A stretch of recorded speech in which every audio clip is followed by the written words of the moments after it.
Minecraft 1.21.6 just got released, so today I'm going to be showing you everything new that was added in this update. There is a new title screen. This happens every time there is an update. There is dripstone that shouldn't be there though. How did it get here? There's a secret dried ghast as well. What is a dried ghast? That's my best attempt at yelling. A dried ghast is a secret block found near the ancient remnants of happy ghasts, which got lost in the nether. It is very rare as these remnants aren't seen very frequently, and you can also just craft it. With this recipe, put it down, add some water, and in about 20 minutes, you have a bunch of foam dinosaurs. You actually just have a ghastling, which is cool, because the ghastling can grow up if you feed it snowballs into a full-on happy ghast. Give the happy ghast a harness. This is how you craft a harness. And then you can fly the happy ghast all the way to the moon. I'm sure you've seen the happy ghast a million times, but I bet you didn't know that they added this fog, which really just bothers me. Like, it's kind of annoying to look at. It's just like, not really foggy. It's kind of hazy, and definitely don't let me see what it looks like when it's raining. Other news about the sky: if you aren't like me and you play with clouds on, there is a new setting to change the cloud distance in video settings. This looks kind of cool, but I think it's a little bit too far personally. And this looks horrible. This is like balding and not shaving the last hair off. But you can also teleport yourself to these coordinates when you first make a world in Java Edition, and absolutely nothing is different with the clouds. I just wanted to show another angle. Whatever happened to vibrant visuals? I ask as I open up Minecraft Java Edition. It's not available on Java yet, so I'm venturing into Bedrock mode to do a vibrant visuals review. Welcome to Minecraft Vibrant Visuals. Why does it dox my whole PC in the top of the screen? Honestly, this looks really cool. The water, it's very visible through the water. There are a couple of places I want to go in Vibrant Visuals. How are cheats not enabled in creative? The desert is supposed to be really yellow. Yeah, this is super yellow. It's like that. Dude, what is this? Why does it feel so bright? I literally can't see anything. The end is also supposed to be pretty cool. Oh yeah, we got the purple skies, and this is nice. Apparently there's also an end storm. Okay, maybe I'm a moron and don't know what that means. Okay, I really don't know. Whoa. I don't really know what an end storm is. The lighting keeps changing, so maybe that's it. Anyways, that's enough bedrock for me. The end storms, this stuff's not for me if you couldn't tell. Did you know that leads are bigger now? If you play Bedrock Edition, you don't know what I'm talking about. But the thickness of leads has been changed in this update on Java. That's pretty much it. Or so you would think. With leads, you can now leash a mob to another mob. You can take a lead off of a fence like this. You are able to shear a lead off of a mob. And you can attach boats to ghasts to make cargo systems. Somehow people are making trains with this. This is where people are taking their engineering degrees in 2025. I want you to think about the craziest update in Minecraft ever. Something super game-changing that absolutely would never get added to the game. If you are thinking about a crafting recipe for saddles, you are insane. Mojang would never add that. Yeah, they did. You can craft saddles now, and I'm interested in why they didn't just do 5 leather like this. I feel like the universal saddle recipe in everyone's head was this. Why did they make it with only 3? Anyways, they also replaced saddles with 1 to 5 leather inside of treasure loot, which makes no sense. Honestly, why didn't they just keep the saddles? Just because it's craftable doesn't mean it shouldn't be in the chest. Crafting recipe isn't the only thing that got a new saddle though, as you can also now craft leads without the slime ball. This one goes hard, I'm not gonna lie. I don't even know how to find slimes. It's something somebody who doesn't know how to find slimes would say. That isn't me though. Very cool news. There is a new achievement for placing a creaking heart. It says I am a heart transplanter. I'm taking this thing to my local hospital and applying for a job right now. And if my local hospital was a player, I would be able to find it super easily with the new locator bar. Assuming the hospital isn't crouching obviously, because I would hide it on the locator bar. It also would be hidden by wearing a mob head and from wearing a carved pumpkin. If you don't want people finding the hospital with ease in your Minecraft server, you can just turn off the locator bar with this game rule. I think waypoints that aren't players also show up on this bar. I could be wrong though, and I probably didn't check if I am. Okay, this next update is big news. The play sound command no longer plays in every dimension. I don't know who needed to hear that, but there you go. Another sound update is this new music disc. It is ghast sounds made into music. The ghasts low-key went crazy on this. Another banger from Nether Records. Actually, it's an overworld song because it's happy ghast sounds, I think. Is anyone else super annoyed by the fog? Okay, I can't really keep hating on the fog. Maybe we have to look at it from the fog's perspective, which we can now do with the new camera distance attribute. It's kind of like the Roblox camera where you can go super far out or super close. This is so strange. This should not be possible. I like the zoom out mode better. It's kind of like I'm watching a replay. There's a couple more new commands. There's the /waypoint command, which you can use to list waypoints in your world. You can also modify waypoints. Like right here, you can change the color, or you can change the style. I don't know what style is. What is a waypoint style? What did I just do? Another new command coming to the game that's actually kind of cool is the /dialogue command. You can use it to show custom UI menus to players. Right now, this is what we have in the game. There's custom options, quick actions, and server links. Obviously, you are meant to modify these yourself. Those are just examples. When you click the caution button, you get this message. And it even has a save and quit option if you somehow get trapped in an infinite dialogue scam. Mojang for saving people's information. People definitely won't still click the links anyways. Here are some extra happy ghast facts. When spawned, a ghastling will try to follow a player or an adult non-aquatic passive mob within a 16 block radius of it. A ghastling takes about 20 minutes to turn into a happy ghast if the process isn't sped up with snowballs. Happy ghasts cannot be bred and are only spawned through adding water to dry ghasts. Happy ghasts slowly regenerate health, and they regen faster during rain or when they are flying at the same height as clouds. There is a new achievement called Stay Hydrated for when a dried ghast is placed into water. Apparently the ghast has a new texture, so I've been looking at ghasts the whole video and I haven't noticed anything, but I'll try to find a ghast from an older version and put a side-by-side comparison. I thought this one was fake, but after seeing the old ghast, it is true. The new one is more HD to match the smile on the happy ghast. Can I attach a mob to a happy ghast? Okay, we'll attach the pig and... okay, never mind, the pig's not there. That doesn't work either. Okay, I finally got the pig to attach, so this one's true. The happy ghast is able to carry mobs. And just like in the Minecraft movie, you are able to do this with boats. It's just like how the ghasts carry piglins in the movie. So logically, I have to try attaching a boat to a regular ghast. Alright, let's bring it over to the ghast. Nah, you can't attach it to the ghast. I mean, if you count me as a ghast, it does work though. We've seen a happy ghast make multiple mobs fly, but can it make a player fly? Okay, I'm attached. Wait, I swear I just moved. I'm kind of getting pulled. Okay, so if I take my happy ghast all the way up here... okay, I'm up high. It should pull me now. Now it's just doing nothing, bro. I swear it worked. I don't know. I'm like 90% sure it worked. I'm gonna have to say that one was half true. And you're also able to spawn them from these brand new cow-themed spawn eggs. Along with those eggs, every single spawn egg has been changed to match the mobs that they spawn. Some of my favorites here is the tadpole. That is not a tadpole. The villager kind of looks like Easter Island. And the hoglin. I mean, this isn't even an egg anymore. It's just a hoglin. There's also some new test blocks that are added in this update. We got the happy and sad test blocks. These look like a lot of people's skins. We got this one. It's got like a crosshair on it. This one, which has some kind of structure test inside of it. And this chat bubble one that does the same thing as all the other ones, except for the structure one. And what they do is... I really like that they can... it's super cool that they...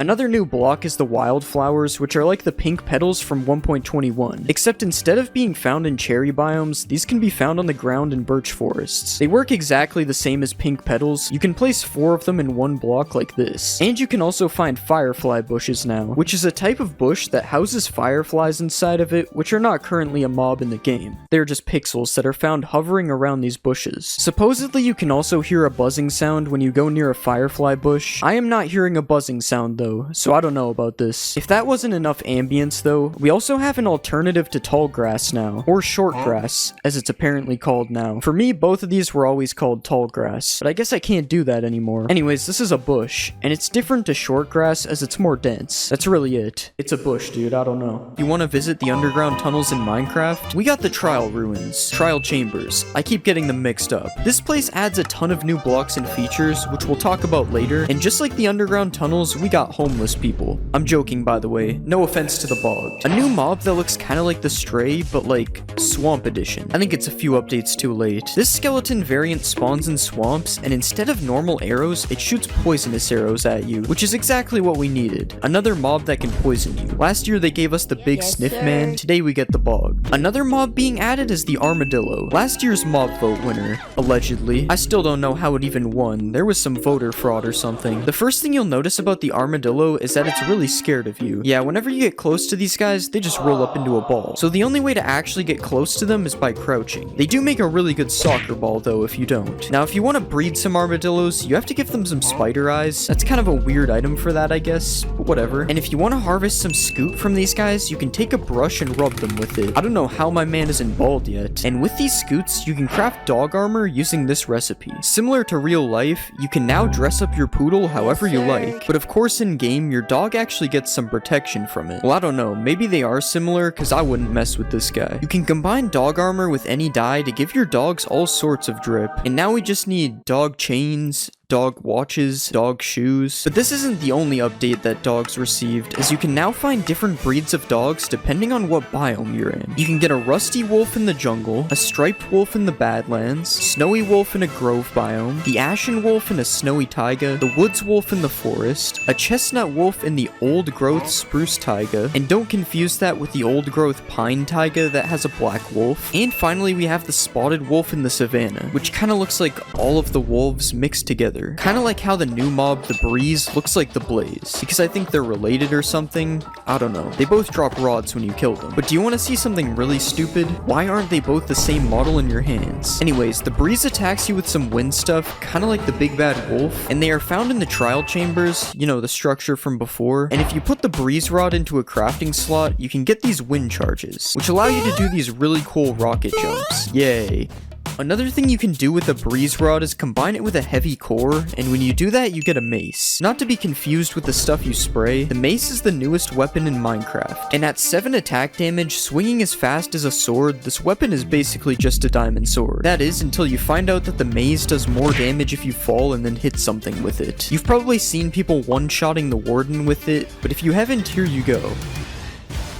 Yeah, basically this thing is kind of insane, but it doesn't stop there, because you can also enchant your mace to make it even more powerful. The enchants are Reach, which has something to do with armor, I honestly don't even know what it does. Wind Burst, which gives the effect of a wind charge every time you hit something, which is actually pretty funny when you realize that you can fly with it. And finally we have Density, which makes the mace do even more damage when you're falling. Now I can just jump off the diving board to drop the warden, I don't even have to go up that far. But as I said before, the mace is made using a heavy core, and you've probably never heard of this retextured head block that unfortunately you can't actually wear on your head. And that is because the heavy core is found in the new trial vaults in the trial chambers. These vaults work pretty simply. First, you need to complete a trial by walking up to one of the trial spawners and getting it to spawn some mobs. The spawner will spawn a few waves of mobs before finally gifting you an item which has a chance of being this trial key. Once we have the trial key, we gotta find one of these things, which is the trial vault. And then you right click it with the trial key to do even more gambling until we eventually get a heavy core. Guys, we're gonna get the heavy core eventually, never give up. Something else you can get from these is the brand new Bad Omen potion. Not exactly what I was expecting to get out of the vending machine, but basically how this potion works is it replaces the Bad Omen that you used to get from killing a pillager with a flag. Now you actually have to consent to getting Bad Omen first by drinking the potion. Once you drink the Omen potion, you can start a raid like usual, or you can visit the trial chambers and start an ominous trial. From what I can tell, the ominous trial is a little bit more difficult than the regular trial. And when you complete an ominous trial, there is a chance of getting an ominous trial key, which can just open the ominous vaults, which look like the other vaults, but just more scary. Drinking a potion with eyes is definitely a little weird, but fortunately there's a few potions being added that are a little bit less weird. The first potion is a wind charge potion, which you would think is made with a wind charge because of the name, but no, you gotta use the whole breeze rod to make a batch of these potions. And when a player or mob is affected with wind charging, it will just give off one of these wind charge effects when it dies. Similarly, the weaving potion, which is made with a cobweb, causes an entity to drop a few cobwebs when it dies. The oozing potion is brewed using an entire slime block, but if used properly, you can actually spend slime balls to make slime balls, as entities will spawn slimes after they die if they are affected with oozing. Unfortunately, this potion effect doesn't work with slimes though, so we can't get an infinite slime glitch going. The last potion is brewed with a stone block, which makes no sense how that's even doing anything. I mean, how are they brewing a whole stone block? And this potion is the infested potion. This potion should actually be renamed to the annoying potion, as it gives a 5% chance of spawning a silverfish when taking damage, which obviously doesn't sound that bad until you get hit with the infested potion yourself. I guess now I'm the silverfish man. Speaking of new stuff in 1.21, there's a few new things that you can only get from trial chambers. To start, we have the new armor trims. This is the bolt armor trim, and this is is the flow armor trim. It's based on the wind guy, I guess, but it actually looks pretty cool, unlike some other trims. There's the flow, guster, and scrape pottery shards, which can be found on pots around the trial chambers as well. And finally, the vault can give you a flow or guster banner pattern if you're interested in those. Going back to the trial chambers, there are actually a lot of new blocks being added which are used in the making of this structure. Starting off, we have the most obvious one, which is these tuff bricks that are basically all over this structure. Tuff bricks are crafted by using 4 tuff to make polished tuff, which then can be used to create tuff bricks with the same recipe. There are also these chiseled tuff bricks found in the structure, which seem to give it a little more detail, and there is just regular chiseled tuff that is mixed in with the other new blocks as well. Each one of these tuff variants, including regular tuff, also comes with new stairs, slabs, and walls. And overall, I think it's really cool that they actually made the tuff block have a use, as it was just some random block that you find at Deep Slate level before. But tuff isn't the only block that got a bunch of new variants, as there will be a lot of new copper-based blocks in 1.21 as well. Starting with this block that is seen all over the new trial chambers structure, which is called the copper grate. The copper grate is unlike any other Minecraft block we've seen before, as it's sort of like a full block fence. Another unique copper block that is being added is the copper bulb, which sort of works like a redstone lamp, but it's a little more advanced, as it emits different light levels based on how oxidized the copper is. The copper bulb requires redstone to activate it if it isn't naturally spawning, and if it starts becoming oxidized, you can right-click it with an axe to unoxidize it, which I'm pretty sure isn't a new feature, but I never knew it existed, so I'm putting it in here. There's also a new block called chiseled copper, which features this X pattern on it that looks super cool, and there are copper doors and trapdoors being added as well, which are the second type of metal doors to be in the game. The difference between iron doors and copper doors, though, is that you don't need redstone to open them. You can just right-click them like any other wooden door instead. There also seems to be a handle-looking thing that kind of looks like a key slot, and I think it would be cool if they made it so you can lock these doors with the new trial keys. If you play Minecraft, you probably know what a crafting table is, and if you don't, then I don't really know what you've been doing. But now you won't even have to use crafting tables anymore, because there is a new auto crafter coming in Minecraft 1.21. You need these items to craft the auto crafter, and once you've crafted this thing, you can right-click it and place items inside it similar to a regular crafting table. The only difference is that you also have to use redstone in order to complete the craft. You can't just take it out like a crafting table. The crafter only crafts one item at a time, meaning you have to spam it to get your items out, but this shouldn't be a problem if you're using it in some kind of redstone machine and not just pressing a button like this. Unfortunately, this is the only redstone I know how to do, so I won't be using the crafter. Another thing you can do is toggle the slots on and off, making it possible to automate recipes that don't take up the entire crafting area, and obviously you can use hoppers and droppers to fill this thing, because if you couldn't, it would kind of be useless.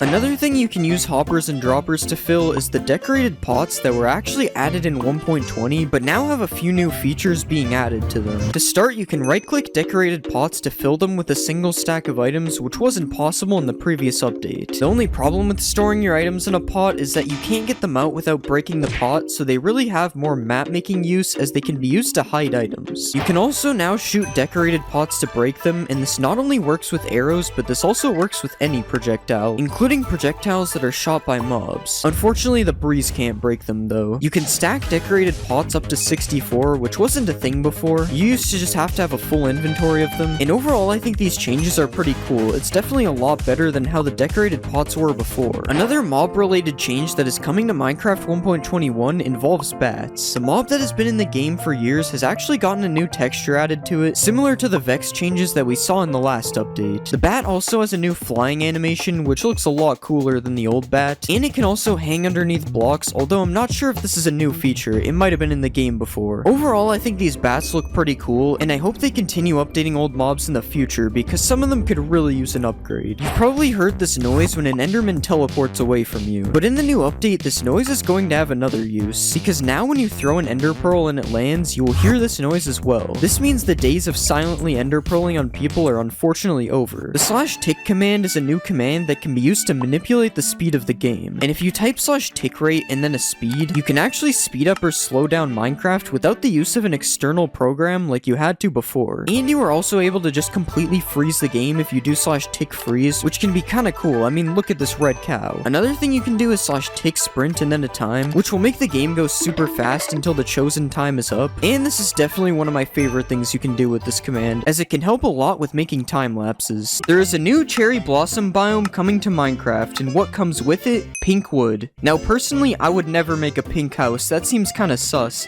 I didn't put that. I don't know who did that. That's Photoshop. I got hacked. Pretty much every imaginable wood thing can be made out of cherry wood now, including a boat. And the boat actually looks kinda good. I'm not even gonna hate this time. This biome also adds cherry leaves and these pink petals, which I think is a flower. You can bone meal dupe it, so it probably is. Overall, I think this biome is pretty cool, and all it's really missing is some white water. Wait, why did that noise play? Now, pink wood is obviously crazy, but it's nothing compared to some of the next features. Currently, there are 5 mob heads in the game, but there is actually a 6th one coming in 1.20. In the 1.20 snapshots, a piglin head has been added to the game. Now, I'm not sure how you obtain one of these things. I hope you don't have to kill a piglin for one, because that seems kind of unethical, but you gotta do what you gotta do. You would think these piglin heads would allow you to blend in, but you still end up getting a 5-star wanted level, and I don't even blame them. I would be upset as well if someone walked in wearing my head. That isn't the only change related to mob heads that we will be seeing though, and this next one is actually pretty cool. If you are familiar with how note blocks work, then you are not like me, but basically different blocks underneath equals different sounds. That's the simple way to put it. But now you can actually put a mob head on top of a note block and it will make a sound that the mob would make, like this.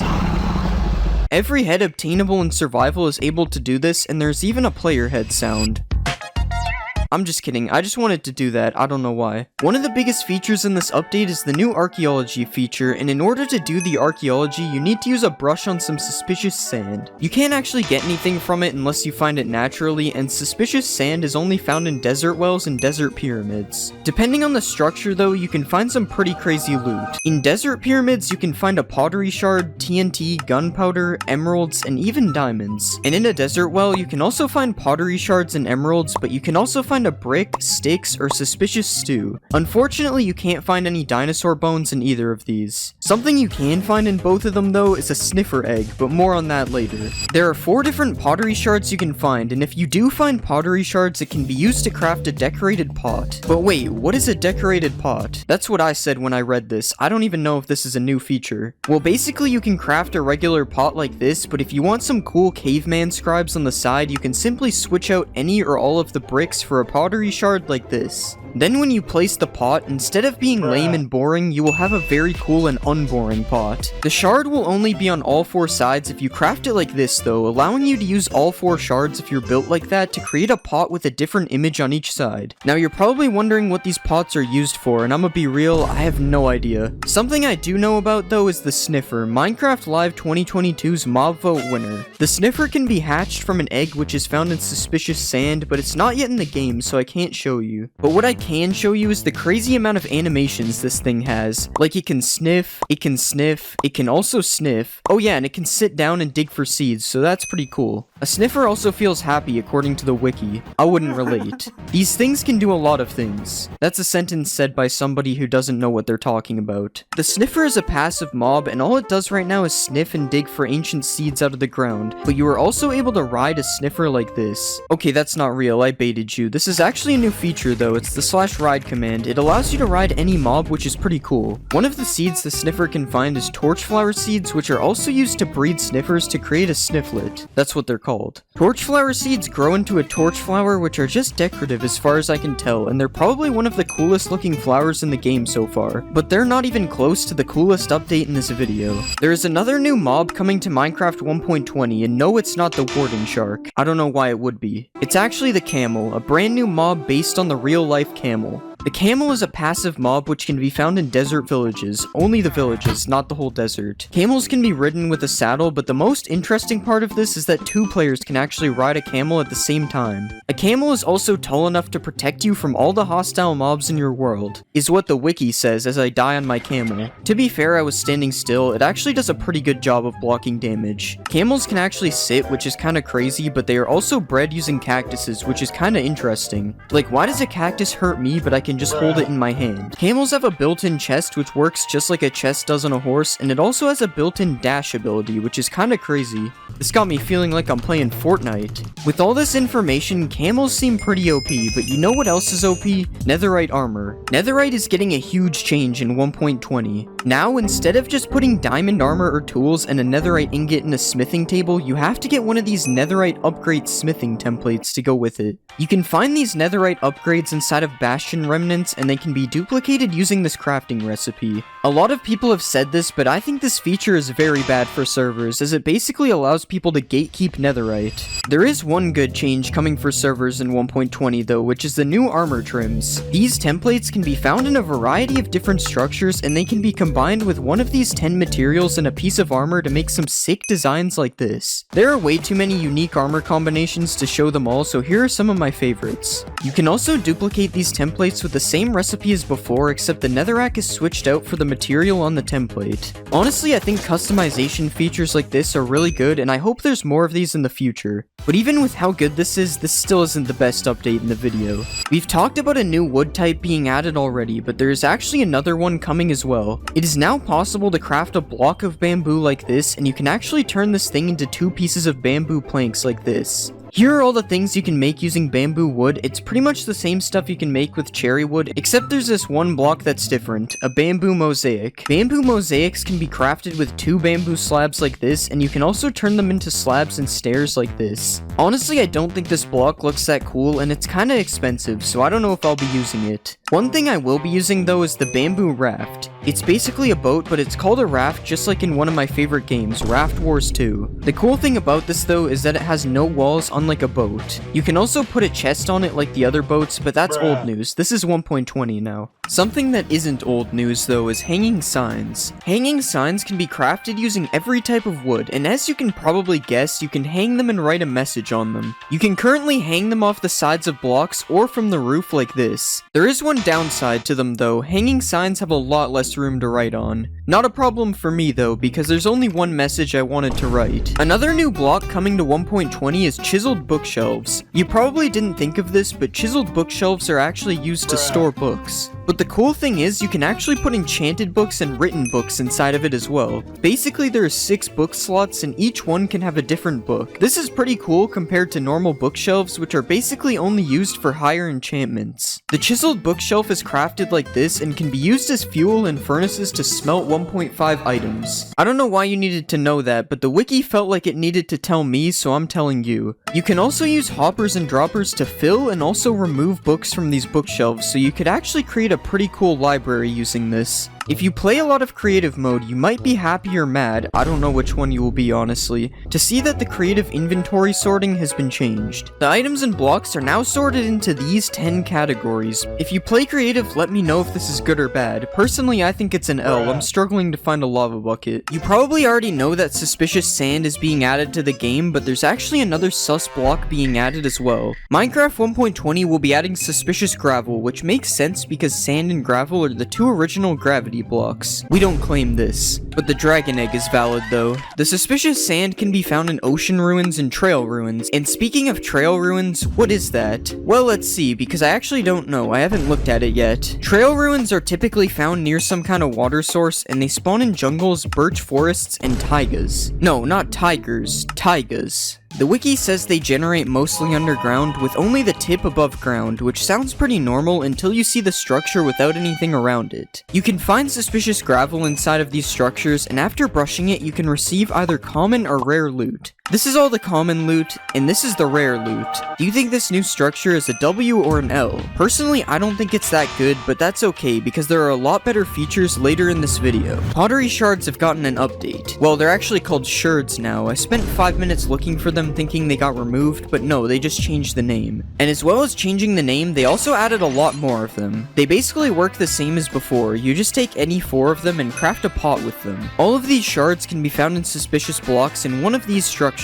Desert Temple, Trail Ruins, Ocean Ruins, and Desert Wells. That's probably because these are the only places you can find suspicious blocks. Another thing that has been changed is a feature that was added in 1.19. the skulk sensor. Now I'm kinda stupid, so I don't understand redstone, so I'm sorry if any of this is wrong. You can now use amethyst blocks to transmit the skulk signal to other skulk sensors. For example, if I place a skulk sensor in an amethyst block like this, and then I put another one 7 blocks away, the signal from the first one will make it to the other one, and it will keep going on for as long as you add them. That's not the only change though. A calibrated skulk sensor is being added as well. You can craft one of these like this, and basically what it does is filters which vibration frequency it detects through a redstone signal input. Yeah, I have no idea what that means, but this block is probably pretty important because Mumbo Jumbo made a video on it. It also looks kinda sus. A new music disc is being added in 1.20. There has always been a new music disc with every update, and this one can be found by brushing suspicious blocks inside of a trail ruin. I honestly haven't listened to the disc yet, but I'm playing it in the background of this part, so hopefully it sounds fire. Another new thing being added is actually a change to something that has been in the game for almost 10 years, the Desert Temple. Previously, there was only one hidden room in a desert temple that probably claimed your life the first time you ran into it. But now, if you enter a desert temple and go to the back, you will find some sand on the floor instead of sandstone. And if you dig out all the sand, you will find a room that looks like this. The purpose of this room was probably just to have a place for the suspicious sand to spawn, but it's still cool seeing something so old receive an update. Speaking of old things being changed, Mojang has made a few changes to potions. For some reason, they decided to change the color of a few of the potions, as you can see while scrolling this menu.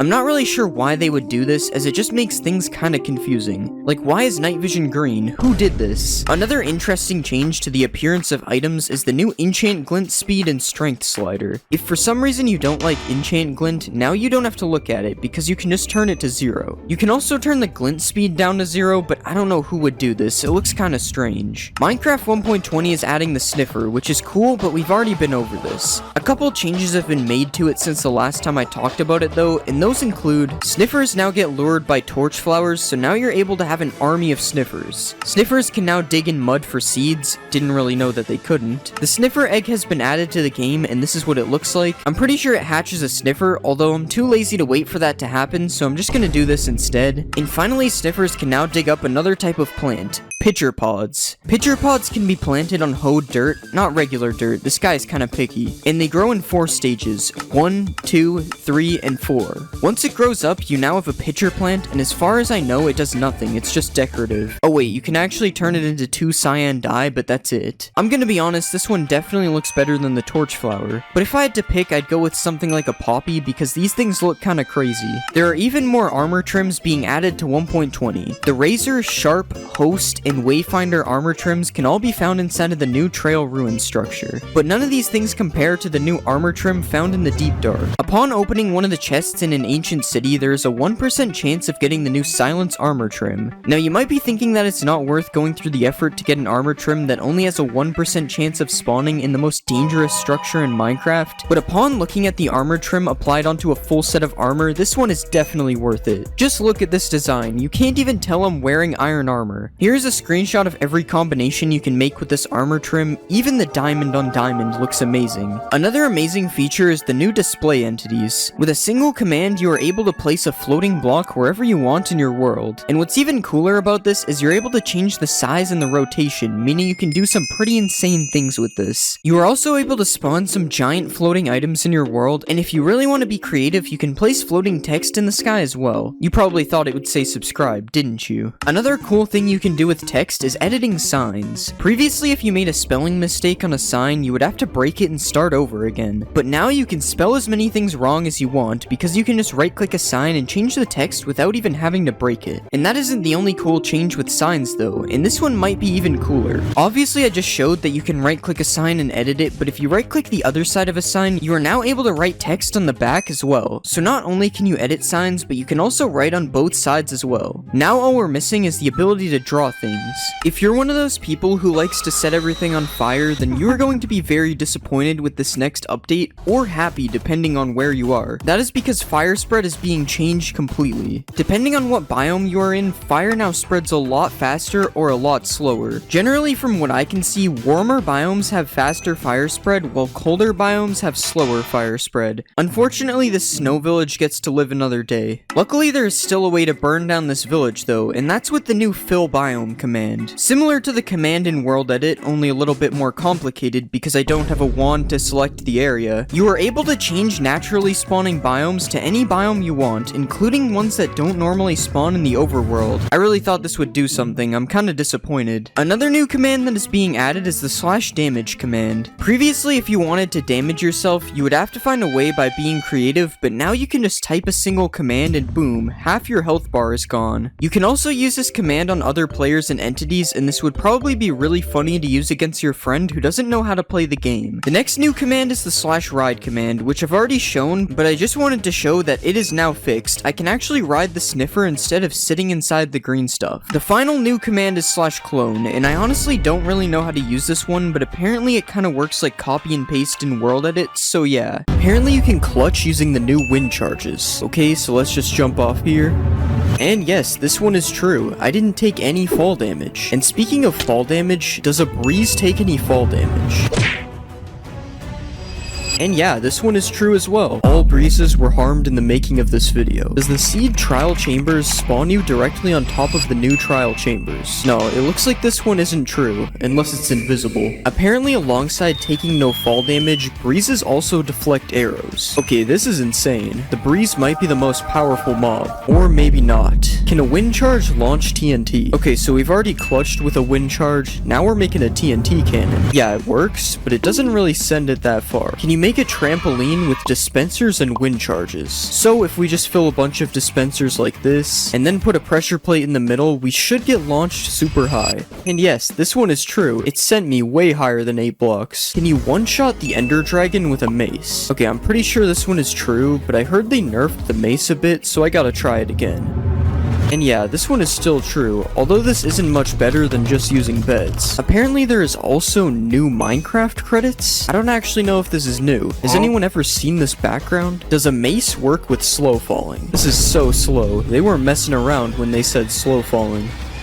No, this one is not true. You have to risk death to use the mace. Can you put channeling on a mace? No, you can't put channeling on the mace. You cannot become Thor. Can you make a warden trial spawner? Yeah, if you right-click the trial spawner with a spawn egg, you can make any type of trial. I think I'm gonna be doing this from now on. Does mining a trial spawner give you loot? No, it gives you nothing. It's just a waste of time. Can you mine a trial spawner with silk touch? I'm gonna regret breaking this thing again, aren't I?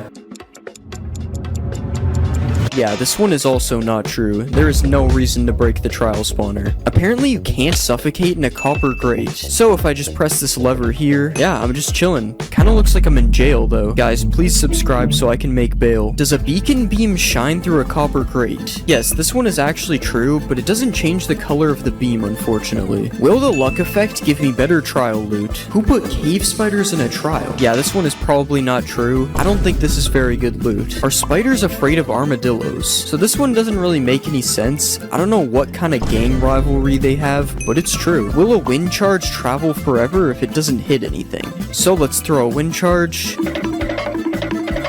Yeah, that one traveled really far, so I'm gonna have to say it's true. Can you die wolf armor? Yeah, this one is true. Now dogs can finally have some drip. And apparently you can also dye horse armor? I've never heard of this before, so let's see. Okay, it obviously doesn't work with diamond, but let's check leather. Yeah, this one is true. Has this always been in the game and I'm just stupid? Every time there's a new update, we gotta try to Jeb underscore a mob. Nope, you cannot get rainbow dog armor. What about putting an armor trim on dog armor? No, this one is also not true, but it's understandable, because that would be too much drip, honestly. Apparently mobs can't see you through copper grates, so I'm just gonna put myself in jail for the second time this video. And yeah, the mobs just can't see me. I guess these fences really work. Can you break a decorated pot with a firework? So I've heard of breaking these with projectiles, but not a firework. And yeah, this one is true. That's actually really cool. And not only can you break one decorated pot, apparently you can break multiple at once. Yeah, this one is true as well, and it's actually super satisfying to watch. Can you shear a wolf to remove its armor? Okay, so they're just making anything up now. Never mind, this one is true, for some reason. Why? And you can also dispense a brush onto an armadillo for a scute. I bet you didn't expect that, because it doesn't really make any sense. And just when you thought it can't get weirder, there is apparently an infinite scute glitch. Yeah, this only works in creative for some reason, because the brush will break in survival, but it's still kind of funny that my man can just never go bald. Apparently there are multiple new music discs in 1.21, so usually there is only one new music disc, but yeah, it appears there is more than one new music disc this time. Why does this sound like an epic Christmas song? Can you name a boat in 1.21? So I'm pretty sure I've tried this before and it doesn't work, and yeah, you still can't name a boat. Nothing has changed. Is there a new copper dimension in this update? Of course there isn't. Mojang is never gonna add a new dimension. Does a copper bulb stay activated with no redstone? So let's just break all this. Yeah, this one is true. I wonder if it ever runs out or just kind of stays like this. Speaking of running out though, apparently oxidized copper bulbs are dimmer. Yeah, this one is true. So I guess it does sort of run out unless you got some wax. Can you make ominous splash potions? Nope, I can't even put the ominous potion in the brewing stand. Does the new oozing potion cause an infinite slime glitch to happen? So if you kill something with an oozing effect, it drops slimes. But what happens if you kill a slime with the effect? This doesn't work. I'm not even sure if they can get the effect. Can you run through cobwebs with the weaving effect? Okay, so it doesn't let me fully run through them, but it's definitely faster. Hold on. Yeah, this is kind of true. It's definitely making me move a bit faster. Apparently you can slow down time in Minecraft 1.21. Yeah, this is true. You just have to type this command to do it. And the same works with speeding up the game as well. These pigs need to chill. I don't know what they've been feeding them. And if you just want to freeze the game completely, apparently that works as well. Yeah, you just type /tick freeze and the game becomes frozen. This cow will feel this pain forever. Does the new trial key open iron doors? This one is false. It's used for the trial vaults instead. A way better use than doors. Speaking of doors, can a breeze open them? Come on, shoot the door already. Yeah, this one is true. I guess no house is safe anymore. Can you put armor on a baby wolf? No, unfortunately you cannot. It's probably a few sizes too big. Everyone knows you can undye things with a cauldron, but can you use it to undye a dog's collar? Come on, it's bath time, buddy. No, you cannot. He still has a blue collar. Will a dog with armor survive a hit from a warden? Okay, he survived a lot more than one hit, and it looks like he can even survive a hit with no armor as well. Still didn't seem to help him that much though. Okay, we got a lore update from earlier. Apparently you can breed armadillos with spider eyes, and now it makes sense why the spiders are scared of them. Okay, it still doesn't really. I mean, the spider is at least double the armadillo's size. Will a zoglin attack an armor stand? Okay, this one is just stupid, but let's try it. Nah, there's no way. What about a hoglin? Hoglin seems unfazed. Yeah, I'ma just leave these guys to it, I guess. Can you use a wind charge to move dripstone? So we tried this with TNT earlier, and yeah, this works with dripstone as well. Can you punch a wind charge back at a breeze? So just like a ghast, apparently I can hit this thing back. Yeah, it's true, which makes me question why we can't do this with blazes. Another thing to do with breezes and blazes is they both have rods, and the rods just don't look the same when you hold them. This isn't a myth, it's just something that really annoyed me when I found out. Will trial spawners spawn mobs when there's light? So if you light up a normal spawner, we all know it won't spawn any mobs. But this is not the case for trial spawners. Apparently you can shoot through a copper grate, so this has never worked with anything else before, but let's try it. No, this one is not true. Is a bog able to breathe underwater? Yeah, I don't think this guy's gonna drown anytime soon, so this is true. Is there hidden rooms in the new trial chambers? So I actually already know this one is true, because I found these in my build hacks video that I made for 1.21. Can I wear a heavy core on my head? So the heavy core does kind of look like a mob head, but unfortunately you are not able to wear it as a hat. This is false. Apparently the ender pearl has a new sound. Yeah, I'm pretty sure it didn't make any sound before, so this is true. Will an armadillo die in a snow biome? Let's just place our armadillo here. No, it doesn't seem like it. I think he's chilling, literally. There is a new setting to disable the splash text on the title screen. Yeah, this is true, and I honestly don't know why. Like, why would you want to do this? Is there a new bat texture in Minecraft 1.21? Yes, there is a new bat. Apparently you need silk touch to mine a chiseled bookshelf. Okay, so we have a silk touch axe and a regular axe. Wait, it actually doesn't mine with the regular axe, and it mines with silk touch. Why is that a thing? I'm assuming that's a glitch, because that's really weird. Can a sniffer egg float? Yeah, it can float. Is there something the sniffers are hiding from us? Wait, will the egg hatch in the air?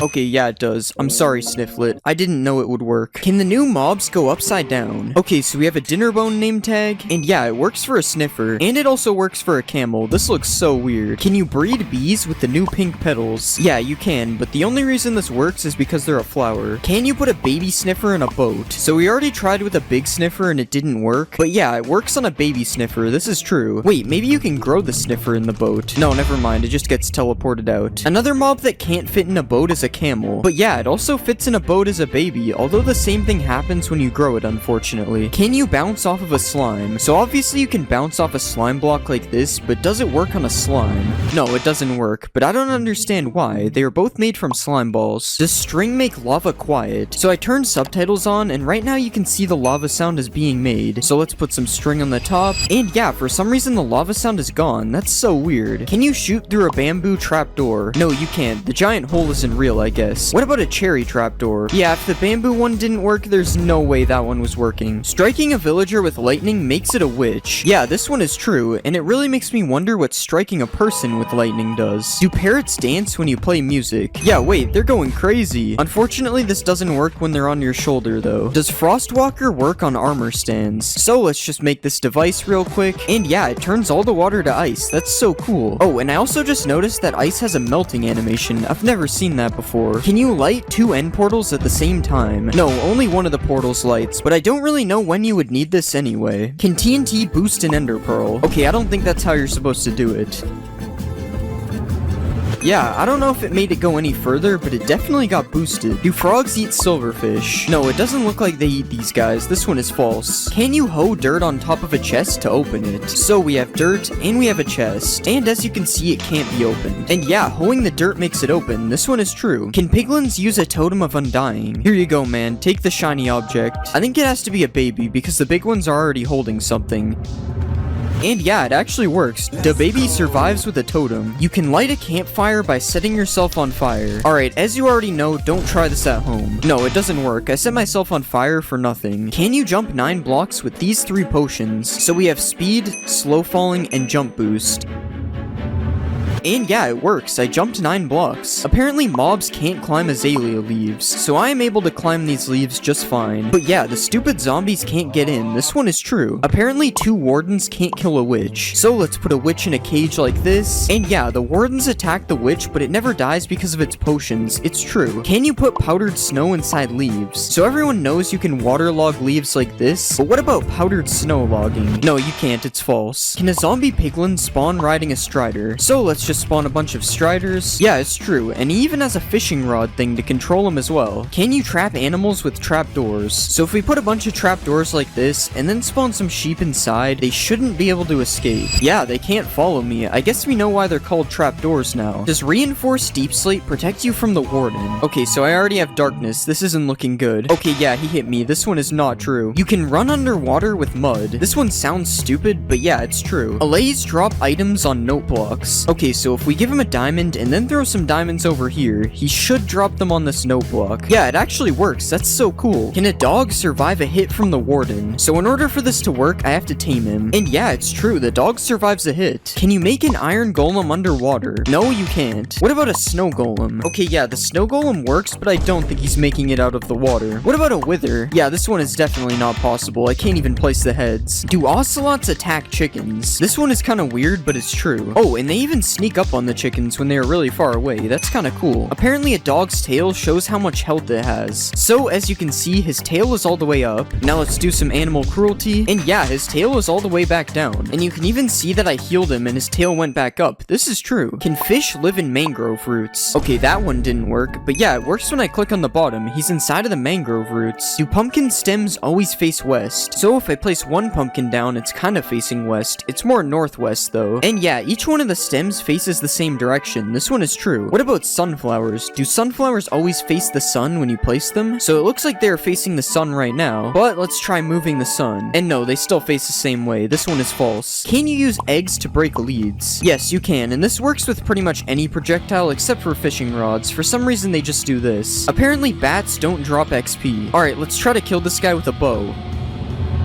Wow, first try. Yeah, he didn't drop XP. This one is true. Can you kill blazes with water bottles? So I've heard of killing blazes with snowballs, but never water bottles. Yeah, it works, but it's gonna take a lot of water bottles to kill one of these guys, so a sword or an axe is a way better method. Can you use Frostwalker on a boat? Okay, so I have Frostwalker boots on, and no, this one isn't true. But why would you need a boat with Frostwalker anyway? Do llamas attack wolves? Okay, the wolf is literally sprinting away. And yeah, it's true. I didn't know llamas had any enemies. Except me, of course. Can you put a boat on top of your head? So let's just break this block. And yeah, I have a boat on top of my head now. Fashion has really been taken to new levels. Can you put armor on a villager? Yeah, he's taking way less damage now. This one is true. Does stained glass change the color of a warden's sonic boom? Okay, let's just provoke the warden again. No, this one isn't true. It's still blue. Do anvils bounce off slime blocks? Alright, let's drop the anvil. No, they do not, unfortunately. Can a group of wardens blast away the ender dragon? Alright, let's spawn a ton of wardens. Yeah, it's true. They sent him flying. Apparently, nether fences can't connect to other fences. So if you have two types of wood fences, they'll connect like this. But when you place nether fences, it doesn't work. That's so strange. Apparently, you can't sleep while poisoned. Also, don't try this at home. No poisoning yourself. Yeah, this one is true. It just kicks me out of the bed. Can you shear a goat for a goat horn? I really doubt this works. It makes no sense. Yeah, you can't do this. You just gotta wait for them to ram into you. Can you escape phantoms by going underwater? Nope, it looks like these guys can swim as well, if they weren't already annoying enough. I guess the only option to get rid of them is by sleeping. Do foxes get stuck in snow when chasing chickens? First it's the ocelots killing chickens, and now it's foxes. Everybody hates these guys. But yeah, they get stuck in the snow for a second when chasing them. That's kinda funny. Apparently ghasts can't swim. Okay, it's definitely not true. He is still chasing me underwater. Can you look at enderman through glass? So this is me looking at an enderman without glass. Not good. And this is me looking at one with glass. Yeah, he doesn't attack me anymore. It's true. Does naming a Vindicator Johnny make him attack all mobs? This one is kinda strange. I don't know what Johnny did. But yeah, it's true. For some reason he goes on a rampage. Can you stack two types of slabs? So apparently if I put two slabs like this against the world border and then push them together, it will make a cursed slab. Yeah, it does. That's so weird. Do cats take no fall damage? I'm pretty sure this is a thing in real life, so it's probably true.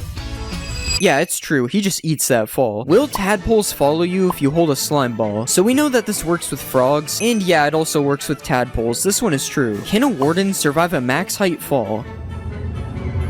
Yeah, it's true. He survived. I guess cats and wardens are the same thing. Do potions of healing hurt undead mobs? Yeah, it's true, and the opposite works as well. You can heal undead mobs with harming potions. Can you breathe underwater with torches? So everybody knows you can breathe underwater with doors like this, but what about torches? Okay, it kinda works, but the torches break, so it's not technically true. Can you bridge to the outer end islands? So obviously I could sit here and bridge like this, but that's boring. I'm just gonna fly instead. Yeah, it's true. You don't even need to kill the ender dragon to get here. Although it's probably faster. That was like 1,000 blocks. Apparently camels can make a 12-block jump.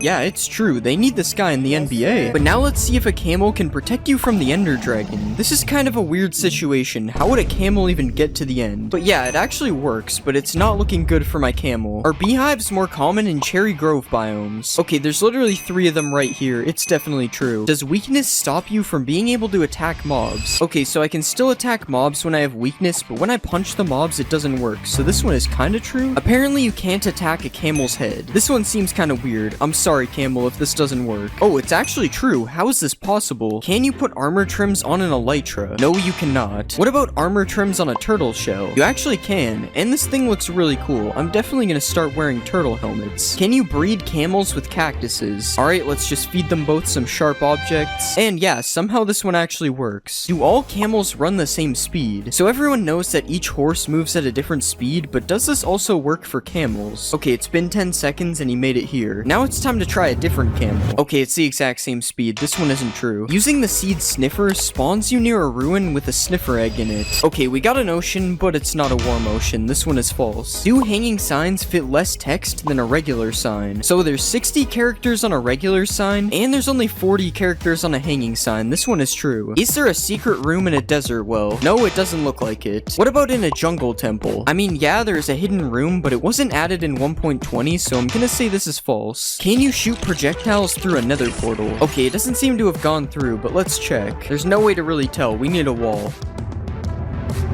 And yeah, there's actually arrows on the other side. This one is true. Do piglins wear mob heads? There's no way this one is actually true. This looks so funny. Wait, what if you use a piglin head on a piglin? Okay, this one is really cursed. He has double ears. Powdered snow stops you from burning in the nether. Don't try this at home, guys. And yeah, it works, but you don't get to keep the snow. It's a one-time use. Wait, if it stops burning in the nether, you can probably clutch with it as well.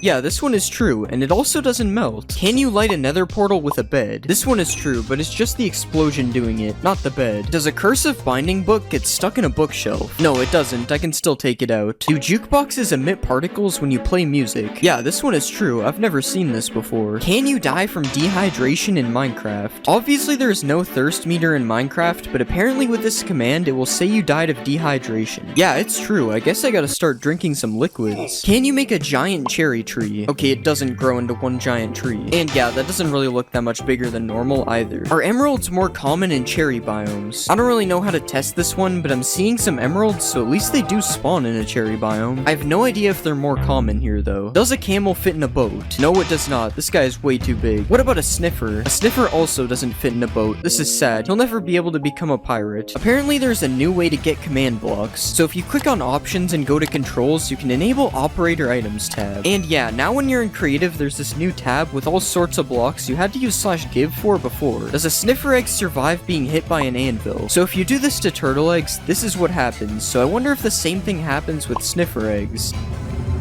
Yeah, the sniffer egg somehow survives, that's insane, but the anvil doesn't drop this time. What about TNT? Okay, it's not that strong, RIP Snifflets. Does waterlogging a skulk shrieker stop it from making noise? Yeah, it's not making noise. I wonder if this also stops the warden from spawning. No, it does not. Does killing an elder guardian drop an armor trim? Okay, nothing so far. And yeah, tied armor trim. These guys can also drop fish, which is kind of weird. I don't think they are fish. Is there a hidden gold block in the new trail ruin structure? Okay, so I definitely meant to do what just happened, and I don't really see any gold blocks here. I'm gonna say it's false. Do diamonds spawn under the middle of trail ruins? Okay, so this looks like the center. Let's dig down.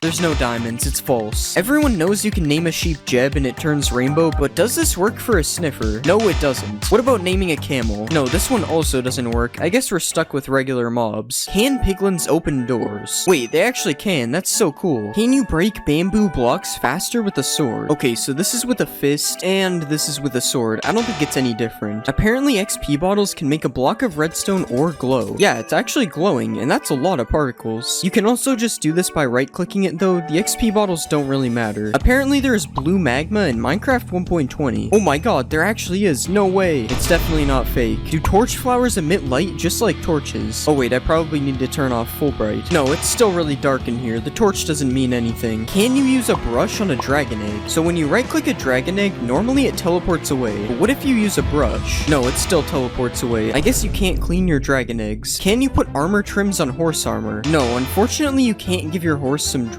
If you put a flower into a crafting space, it turns into a single color of dye, but apparently you can craft a pitcher plant into 2 dyes. Yeah, this is true. I guess the flower is just so big it gives you 2 dyes instead. Is rain invisible through black glass? So this is what rain looks like through regular glass. You can still see it. And this is what it looks like with black glass. This one is true. I wonder if it also works on snow. Yeah, it does. Can you dye the highlighted part on the new decorated pot? No, it's still yellow. This one isn't true. Is there a new bamboo village in the jungle biome? Okay, so when I use /locate, I'm not really seeing anything that would be a bamboo village. And I'm also not seeing anything in this jungle. This one is probably false. Can you smelt netherite armor and tools into netherite scraps? So everyone knows you can do this with gold and iron armor and tools, but it doesn't seem to be working with netherite armor or tools, so it's false. I don't see why you would ever need to do this anyways, so that's probably why. Can you dry a wet sponge using a campfire? Okay, so you can't place the sponge on the campfire, so this is already not looking good. Yeah, the steak is cooked and the sponge is still wet. I don't think it's true. Is there a new cherry dimension in 1.20? Yeah, I think it's kind of obvious that this one isn't true. Wait, never mind guys, 100% real cherry dimension. Apparently sniffers can't drown because their eggs come from the water. Okay, he's sniffing the water. Maybe this one is true. Never mind, this is definitely not true. I'm also not gonna help him out of the water. I'm a hater. You can plant mangrove trees underwater. So if you place a regular sapling here, it just breaks. But yeah, the mangrove propagule can be placed underwater. Are phantoms afraid of cats? So let's place a bunch of phantoms down, and now we'll get some cats. And yeah, the phantoms don't seem to be attacking me. Also, this noise is terrifying. What is that? Can you clutch on a sniffer? So these guys look kind of soft, so hopefully this works.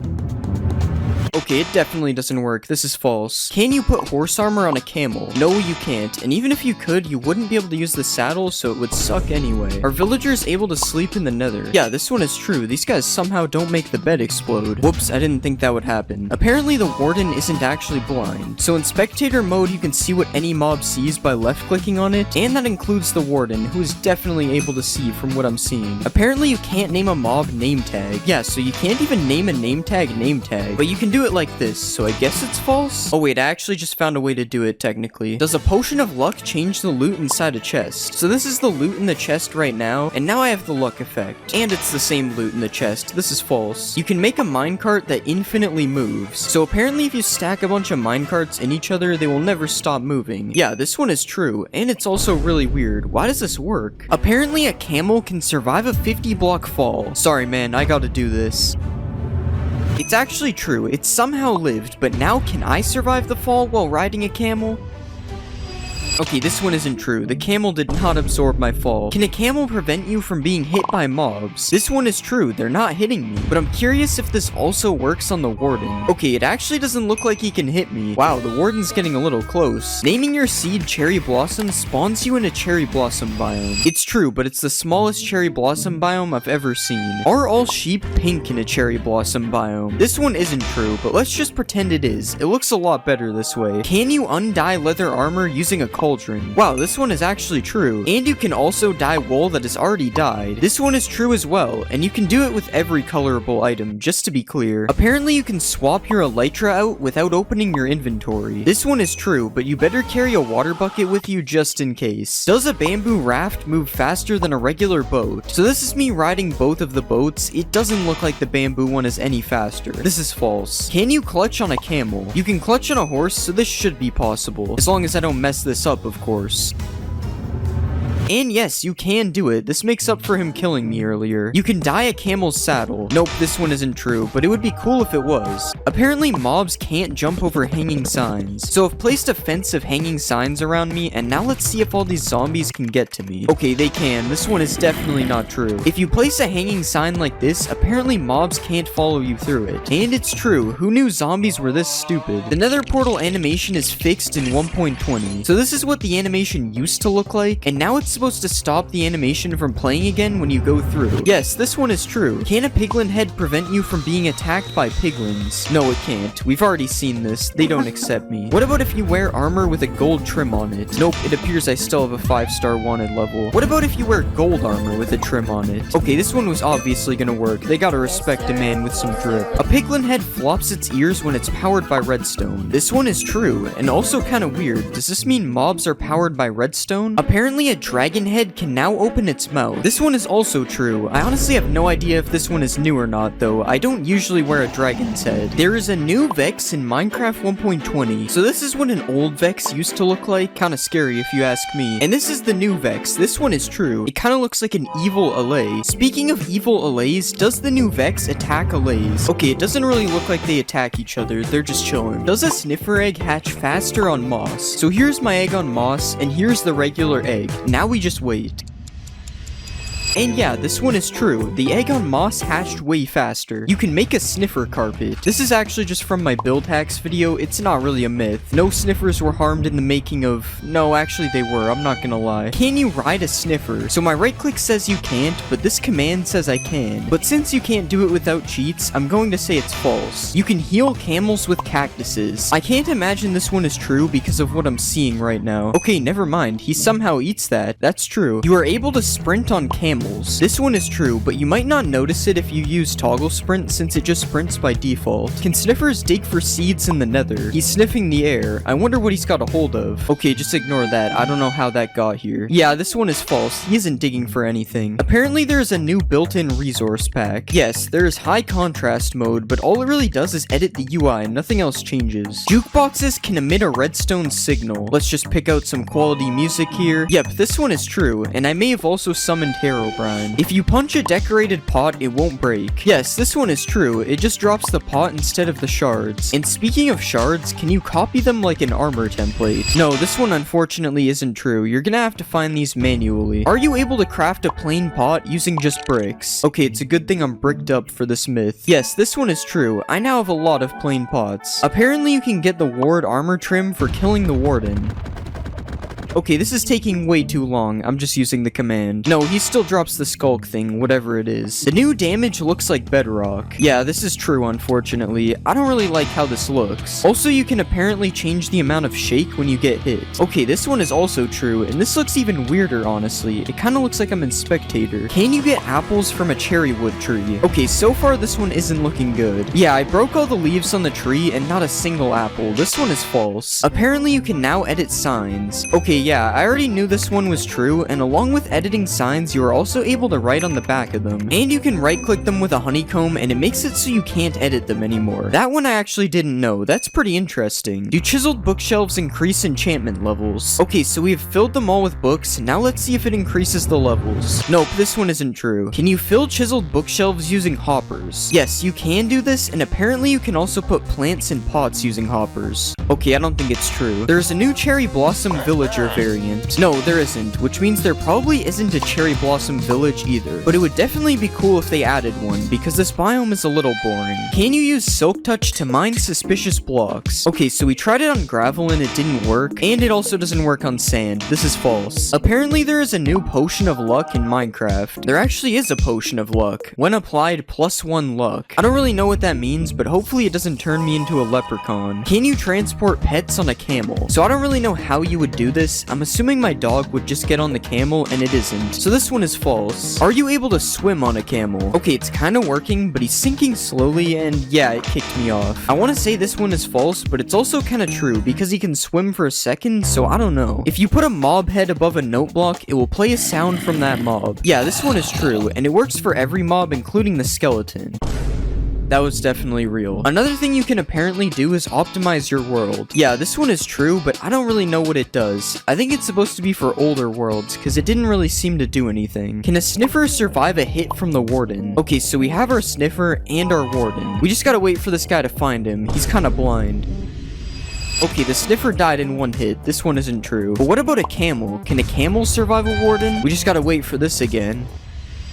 Oh, and it actually worked. A camel can survive one hit from the warden. Camels really are just built different. Does spawning a cow in a cherry blossom biome make it a mulip? No, it does not. Is there a secret room in the desert temple? Yes, there actually is in the back corner, and this is what it looks like. Are there new potions in Minecraft? So the potions aren't new, but all the colors are changed, and I'm honestly not a fan of this. Like, why is night vision green? Who did this? You no longer have to spam place paintings. Yeah, all the paintings are now selectable by their variant, so now it's a lot easier to get which one you want. This isn't really a thing in survival though, so you're still stuck spam placing them if that's the case. Is the bundle in Minecraft 1.20? There is still no bundle in the creative inventory, but you can still give it to yourself with a command. I wonder when they will finally add this thing. Apparently hanging signs don't break when you break their supporting block. Yeah, this one is true. How is this even possible? This is definitely an illegal building technique. Apparently armor stands now have arms. Okay, so the logic behind this one is that it has arms and a smithing table. But no, the armor stand doesn't have arms. Does landing on a sniffer egg break it?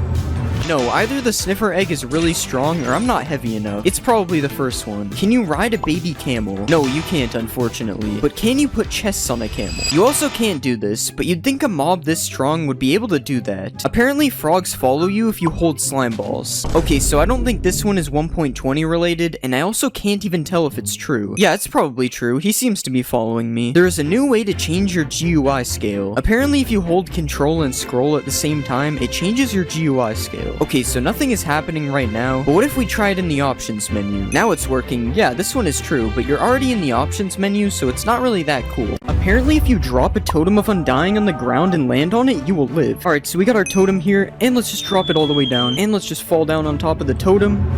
Oh my god, that actually worked. What? Apparently you can MLG into a cauldron. Alright, let's just go up on top of the cauldron, and we'll fall all the way down. And no, this one does not work. I still would have died. Apparently, naming a rabbit Toast changes his skin. So let's just get our Toast name tag, and we'll place a rabbit like this, and let's just name him.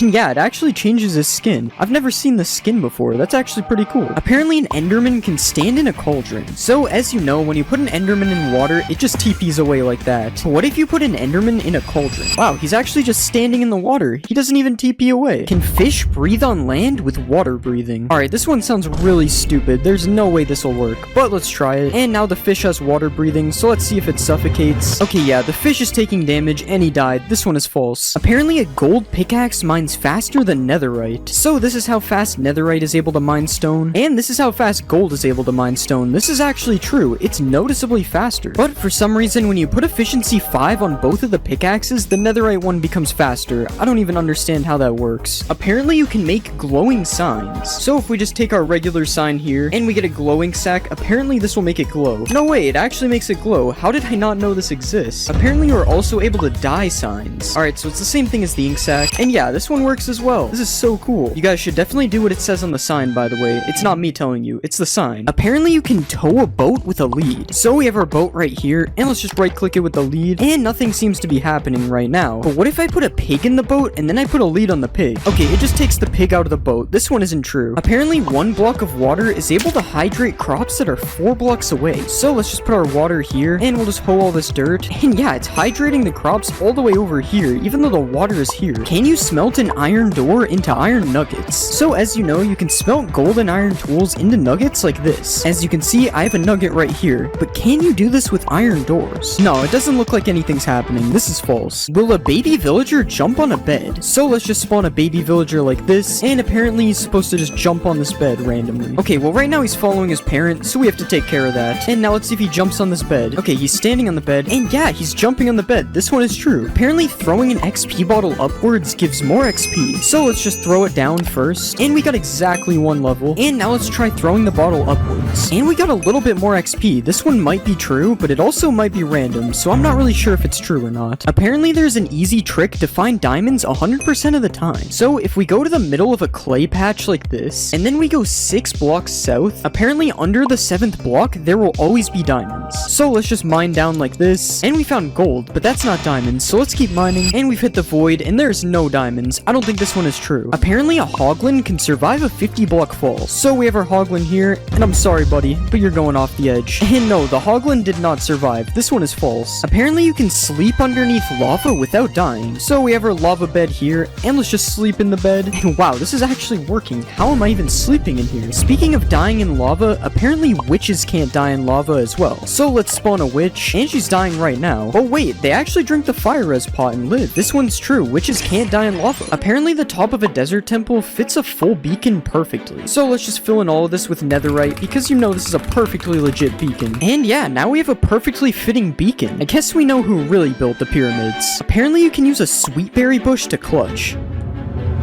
And yeah, this one is true. I took no damage. Apparently a shield can block splash potions. So let's put a harmful potion in this dispenser, and let's just hold our shield out like this.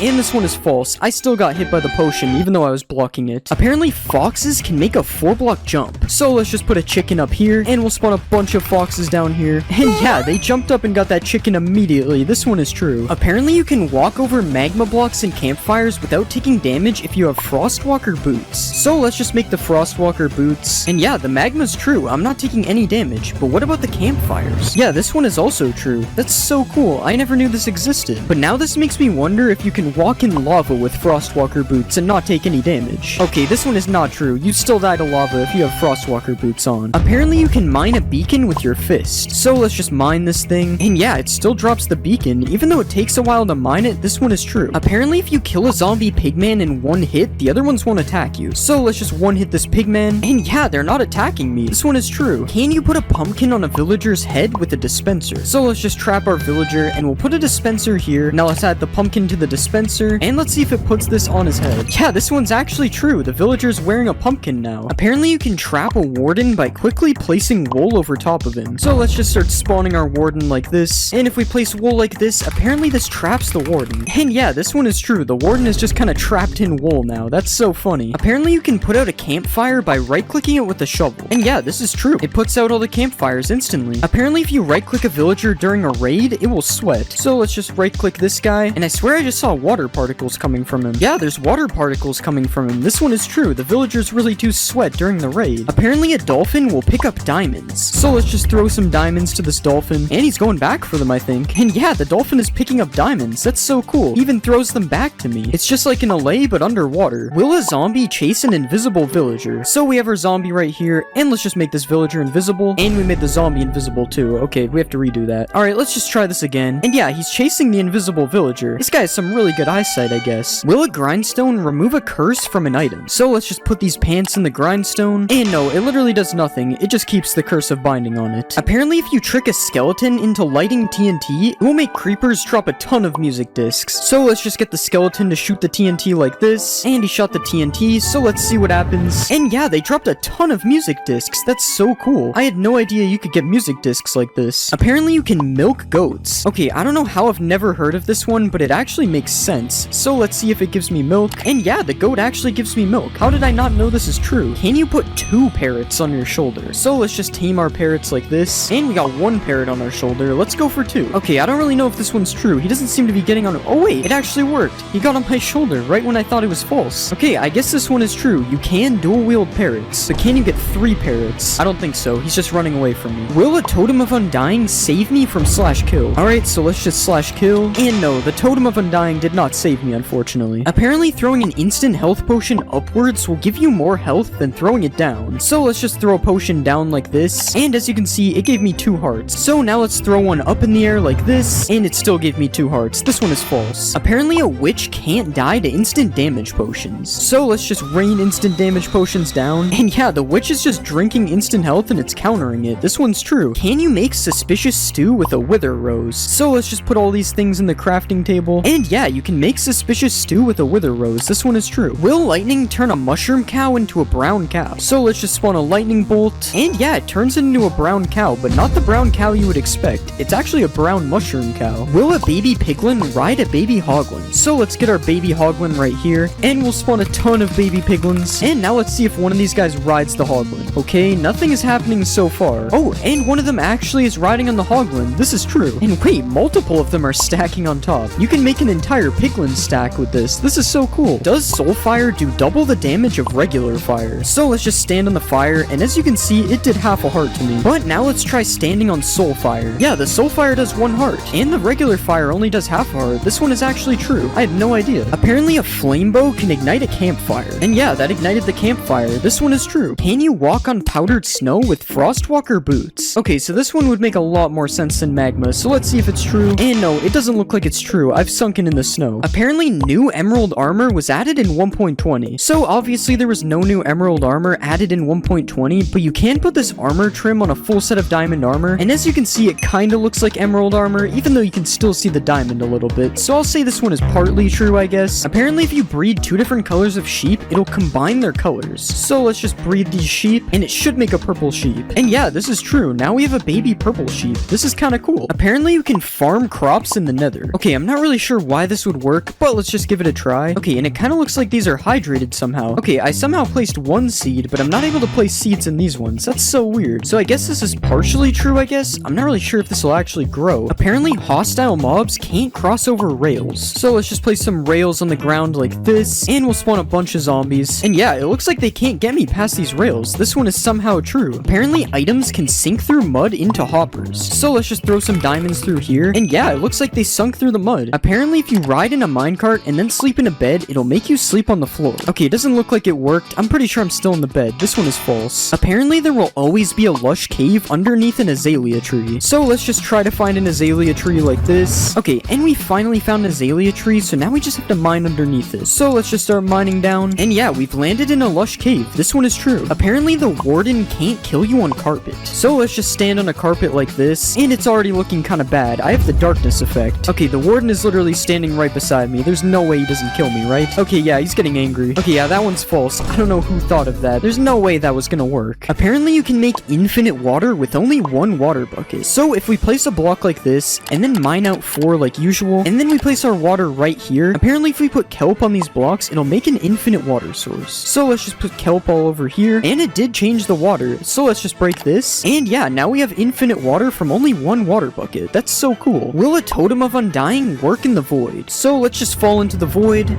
And no, the Totem of Undying does not work in the void, unfortunately. Apparently, iron golems don't take fall damage. So let's just push this guy off, and let's see if he takes fall damage. No, he actually didn't take fall damage. This one is true. I guess that's what happens when you're made of iron. You're just invincible. Can you mine lapis ore with a stone pickaxe? So we have regular lapis, and let's just break it with a stone pick. And yeah, it actually dropped the lapis. This is true. But now, can you break deep slate lapis with a stone pick as well? Yeah, this one also works. I guess you only need a stone pick to collect lapis. Is a diamond and a turtle egg the same texture? So we have our diamond right here, and we also have our turtle egg. And yeah, I can actually kind of see the similarities. Like, they have the exact same shape, and the shading is kind of the same as well. I don't know, let me know if you think these are the same texture or not in the comments. I'm pretty sure that they are. Apparently, if you dig straight down at your world spawn, there will always be diamonds. So let's just start digging straight down from where we spawn, and there was no sign of diamonds anywhere. This one is unfortunately false. Can you survive a fall by landing on a watermelon? So the logic behind this one is because it has water in the name. And no, it's not true. It was pretty obvious it isn't true, to be fair. Apparently you can run over a 1-block gap. So let's just get a running start from back here. And no, I fell in the lava. Alright, let's just try it a few more times. And wait, I actually just ran right over the lava. Somehow this one is true, but it only happens sometimes. So I would still be careful if there's 1 block of lava like this. Apparently you can survive 4 anvils dropped on your head. So we have 4 anvils up here, as you can see. And let's just break the wood block that's holding all these anvils up. And yeah, I somehow survived 4 anvils getting dropped on my head. Although I'm stuck in the anvils now, so I'm not really sure if this is a good idea anyway. Apparently if you throw diamond armor into lava, it will turn into netherite. Alright, so let's just throw a full set in here. And yeah, this one is definitely not true. If you fall for this, you deserve it, to be honest. Apparently netherite armor can survive lava though. So let's just throw our netherite armor in. The netherite armor actually swam back up. This one is true. Can you combine 2 different types of stairs by putting them in the border? So let's just place our 2 stairs like this, and we'll put a piston behind them, and apparently this will combine both of the stairs. Yeah, this one is true, and this is so weird. Like, look at the 2 stairs mixing right here. I'm pretty sure this is not supposed to happen. Apparently turning a shulker invisible will make him lose his shell. Yeah, this one is true, and this looks so weird. There's literally just this little head right here. Apparently you can spawn a giant slime. So apparently using this command, I will spawn a giant slime. So let's just try it. Oh my god, this slime is massive. Yeah, this one is definitely true. I would not want to run into this slime in my world. This guy is huge. And along with a giant slime, apparently you can spawn a giant magma cube as well. And yeah, it literally works the same as the slime, and I actually have no idea where he just went. He just flew away. Like, look when he jumps, he just completely disappears. This one is definitely true. Do zombie pigmen crush turtle eggs? So we have our zombie pigmen here, and yeah, they're literally just crushing the turtle eggs. That's kind of mean. I don't know why they would do that. Will a skeleton turn to a stray if you trap it in powdered snow? Okay, he's shaking, and yeah, he turned into a stray. This one is true. Are you able to turn the wither invisible? Alright, let's splash him with invis, and no, we can still see the wither. And honestly, that's kind of good. The wither would be absolutely terrifying if you could make him invisible. If you smelt a wet sponge and you put a bucket underneath, apparently it'll fill the bucket with water. Yeah, this one is actually true. I guess if you need water and you only have a wet sponge, this is a good way to do it. Can you put a shulker box into a shulker box? Nope, you cannot. I'm clicking, as you can see, and nothing is happening. This one is false. Apparently you can mine a dragon egg if you put it underwater. Okay, so as you know, you can't normally mine a dragon egg, so let's see if this works. Okay, no, the dragon egg just teleports away. This one isn't true. If you throw a trident with loyalty on it, and then you fill your inventory, apparently it'll chase you. So let's just throw our trident really far away like this, and now let's fill our entire inventory up quickly, and apparently the trident will just chase us, and yeah, the trident is just flying around me. This is so weird. Look at what it does when I stand still. This is so funny. Apparently you can't blow up a nether star, so let's just light this TNT, and yeah, this one is true. The nether star just flew away, but it didn't explode. Will lightning turn a red mushroom into a brown mushroom, similar to how it does that with the cows? Alright, let's just summon a lightning bolt, and no, this one isn't true. The mushroom is still red. Will looting work if the sword is in your offhand? So let's just put this sword right here, and we'll hold out another sword, and let's kill the mushroom cows with our diamond sword instead. Alright, that one just dropped 2 beef and 1 leather. What about this guy? Alright, 1 beef and 1 leather. I don't think it's true. looting would give way more. Apparently, if you type excited ZE into the crafting table, it changes your language. And yeah, wait, everything is completely different. I'm pretty sure it changed my game to pirate language. What is this? Can a blaze light a campfire? So let's just get this blaze to shoot at us. Okay, yeah, he hit the campfire and it actually lit it up. This one is true. Apparently, you can infinitely tower with powdered snow buckets. So if we place one like this, and then we stand on the top, and then we place another, we can grab the first bucket from the bottom, and then build up like this, and then we can just keep doing this. And as you can see, this is true. You're able to infinitely tower with powdered snow. This is kind of cool. Apparently, there's a game rule that will completely disable the warden from spawning. And yeah, this is true. There's a game rule called do warden spawning, and if you set it to false, the warden will no longer be able to spawn in your world. Can a bee survive a hit from the warden? Alright, I honestly have no idea how this one would be true. I mean, how is a bee gonna survive an entire warden? Okay, it looks like the warden's found him. Oh, and he's getting angry. And no, the bee did not survive a hit from the warden. This one is false. Will a camel protect you from taking damage from a ravager? So let's saddle up our camel, and we'll just go in survival like this. And no, this one is not true. I'm still being hit by the ravager. If you jump on a cactus, you can jump 2 blocks high. Alright, so we've placed our cactus in our 2-block jump, and I'm assuming I just have to do this, and hopefully I'll be able to jump 2 blocks. Alright, I don't really know about this one, but I'm pretty sure that this works with fire, so let's just keep trying it. Come on, surely it'll let me jump 2 blocks. I don't know, maybe I'm just bad, but I'm gonna have to say this one is false. It's not working for me. Apparently, Skulk can't spread in water. So we have our Skulk catalysts right here, and let's kill this skeleton, and as you can see, the Skulk spreads, but apparently if there's water here, it won't spread, so we have to try this. Alright, let's just place water all over the Skulk, and we'll put down another skeleton, and this one's not true. I'm pretty sure I saw it spread. Yeah, this one isn't true. It's spreading underwater. Apparently, if you give an allay an item, it can't explode. So we have our allay right here, and we'll give him a diamond, and now let's place a ton of TNT all over the place, and we'll just put some diamonds here so we can go get them, and we'll light the TNT.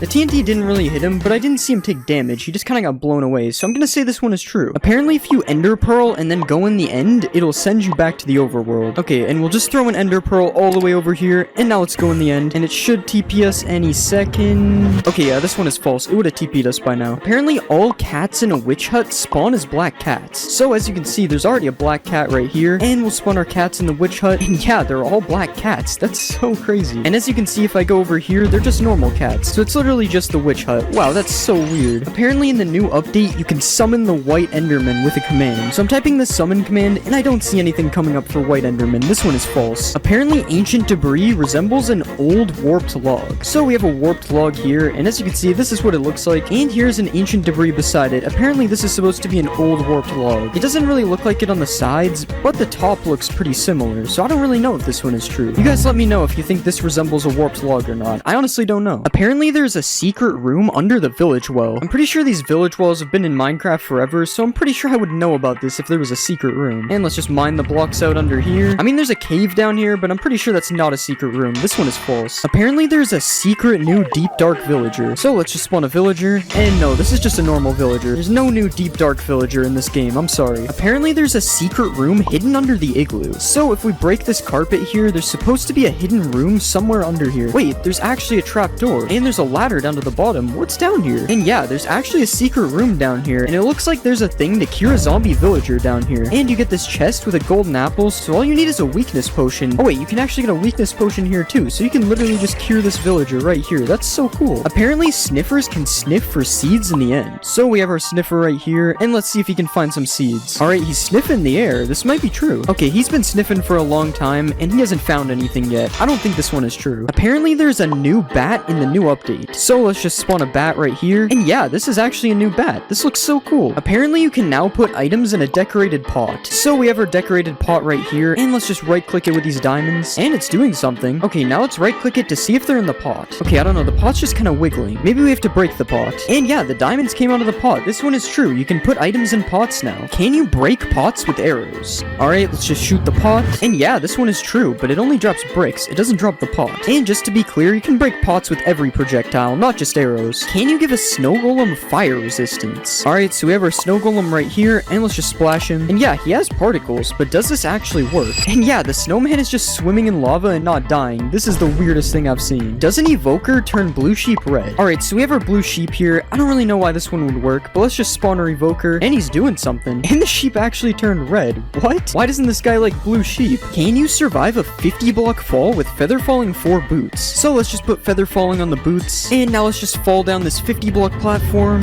And no, I died. Apparently, putting a pumpkin on your head stops Enderman from attacking you completely. So we have our Enderman right here. And let's just put a pumpkin on our head. And now let's fight the Enderman. Okay, yeah, he's hitting me. This one is definitely not true. The Enderman still attacks you when you have a pumpkin on your head. It's only good for looking at them. Apparently, harming potions ignore armor. So that did 5.5 hearts. Now let's put armor on. Yeah, it did the same amount of damage. I guess armor is just useless. Apparently you can trap and kill the warden with powdered snow. Alright, he's trapped. And it's working, he's dying. Okay, this is kind of sad. I'm gonna help him out. Apparently you can repair an iron golem. Oh, I can't hurt this one. Sorry, bro. Wait, it actually repairs him. I almost certainly thought this one was fake. It sounds so stupid. Apparently you can sleep underwater. Let's just make it night. Wait, how does this work? Bro, I'm amphibious or something. What? You can make a 2-block jump with a bubble column. I'm going higher, but it's not 2 blocks. Oh, you have to run at it for it to work. And it's actually pretty consistent when you have the timing. Hitting a mob through fire sets the mob on fire. Nope. Pretty sure I would have known about this if it was true. You can shoot fire arrows through the bottom of a lava cauldron. Wait, it works. You just have to angle it right. This is sick. As you know, you can block a beacon by placing a block above it, but apparently the beacon's beam can go through bedrock. Here it is with stone. As you can see, it blocks it. Now we'll try bedrock. What? I guess stone is stronger than bedrock now. That's so weird. Reinforced deep slate drops with silk touch. This is gonna take a while. I better not be getting trolled. We're almost there, and it did nothing. Nice. Apparently you can put thorns on an armor stand. So I have a full set of thorns 3 armor. Let's put it on the stand. No, I'm not taking any damage. I kinda wish this one was true though, it would be cool. Prismarine blocks change colors. Alright, time to stare at a block. It actually looks like it's changing. I think this is true. Yeah, there's actually a huge difference between the two. Striders can protect you from baby zombies. Let's get on this guy, and we'll go survival. Yeah, they can't hit me. I'm invincible. No baby zombie can ever kill me again. Apparently you can light 2 portals inside of each other. Alright, we have a weird portal. Oh, that would have been so cool. Mojang, please add this in 1.20. We need double portals. Mobs can't kill you in sugarcane. Let's put some zombies and a skeleton. Now I will set my game mode. I don't think it worked. This would be cool if it was true though. You get more experience from fortune. So I have a default pickaxe and a fortune 3 pickaxe. No fortune gave me almost 10 levels. And I got less levels with fortune. This one isn't true. Spiders can climb the world border. Not too sure about this one. Oh wait, he's doing the thing. Spider climbing the world border. Where will he go? Actually, when will he stop? This is getting dangerous. Apparently spiders also infinitely climb the world border. Apparently you can ignite TNT with a fishing rod. Now we just fish through the lava. Yeah, it works. I guess there is a reason to fish in lava now. Apparently you can also pull TNT towards you with the fishing rod. Yeah, it works. I have no idea why this would be useful, but it's cool. You can put a boat in a minecart. Wait, what? Why does that work? I'm pressing W and going backwards. This is so weird. Wait, what if I put a boat in a minecart in a minecart? Oh, it doesn't work. Apparently you can dodge sonic boom. Nope.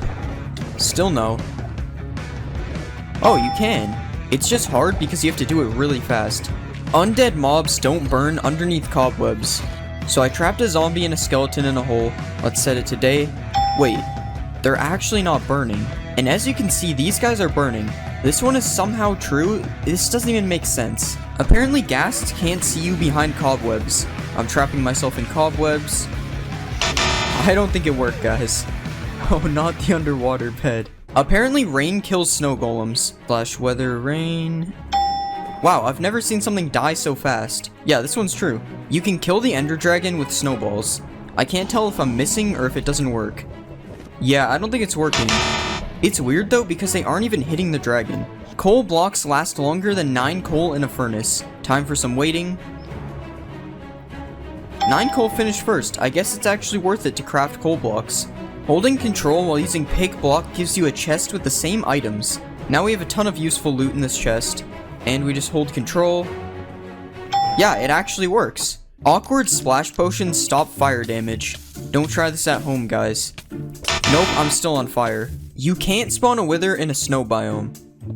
This one is true. I have no idea why, but it does work. Apparently you can MLG into a cauldron. Okay, I gotta line myself up perfectly.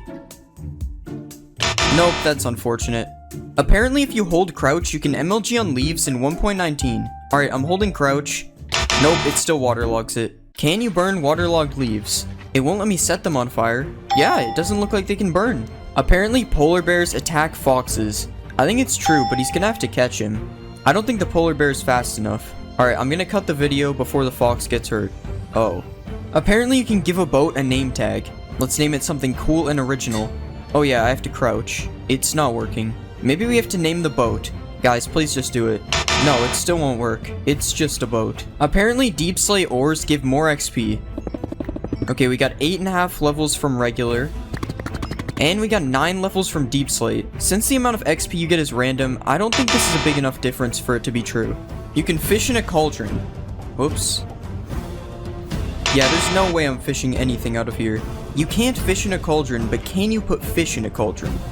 Nope, it just goes on top. Although sometimes the fish will go in the cauldron for a second. Killing a wither skeleton with a charged creeper always drops a skull. Oh, we gotta be quick here.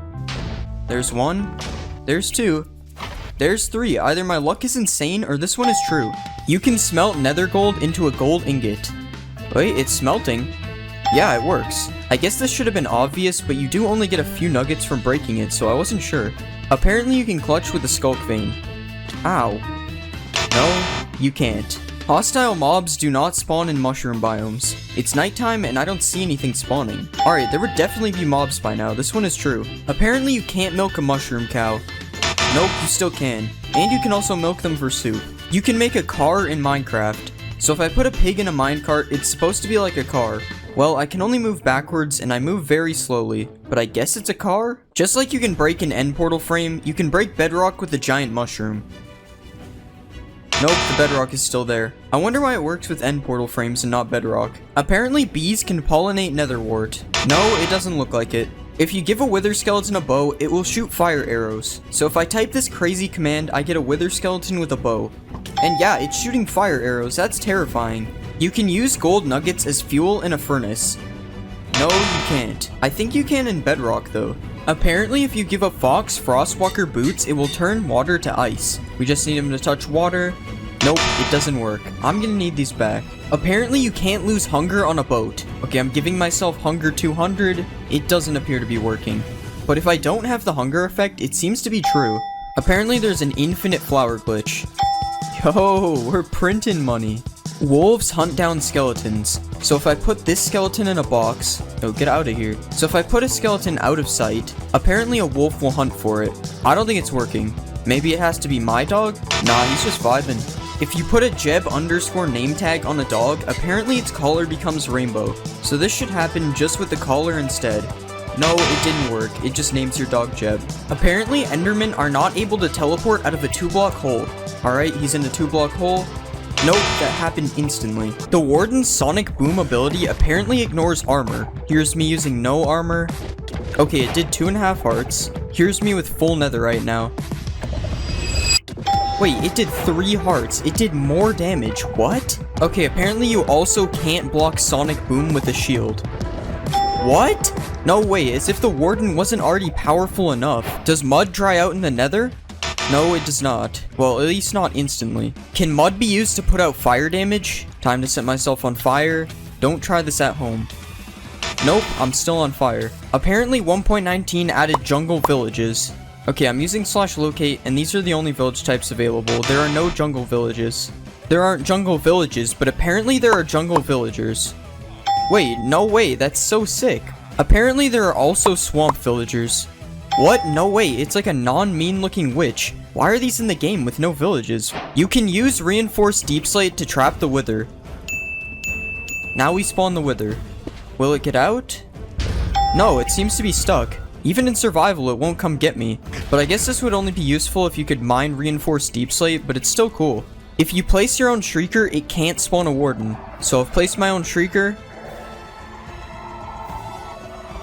And yeah, it's been 3 times, and nothing has happened. This one is true. Apparently, there's a new portal in the deep dark. Let's light this. Wait, what? Okay, obviously I'm joking. This is a texture pack. Apparently, you can heal Vexes into LAs by giving them milk.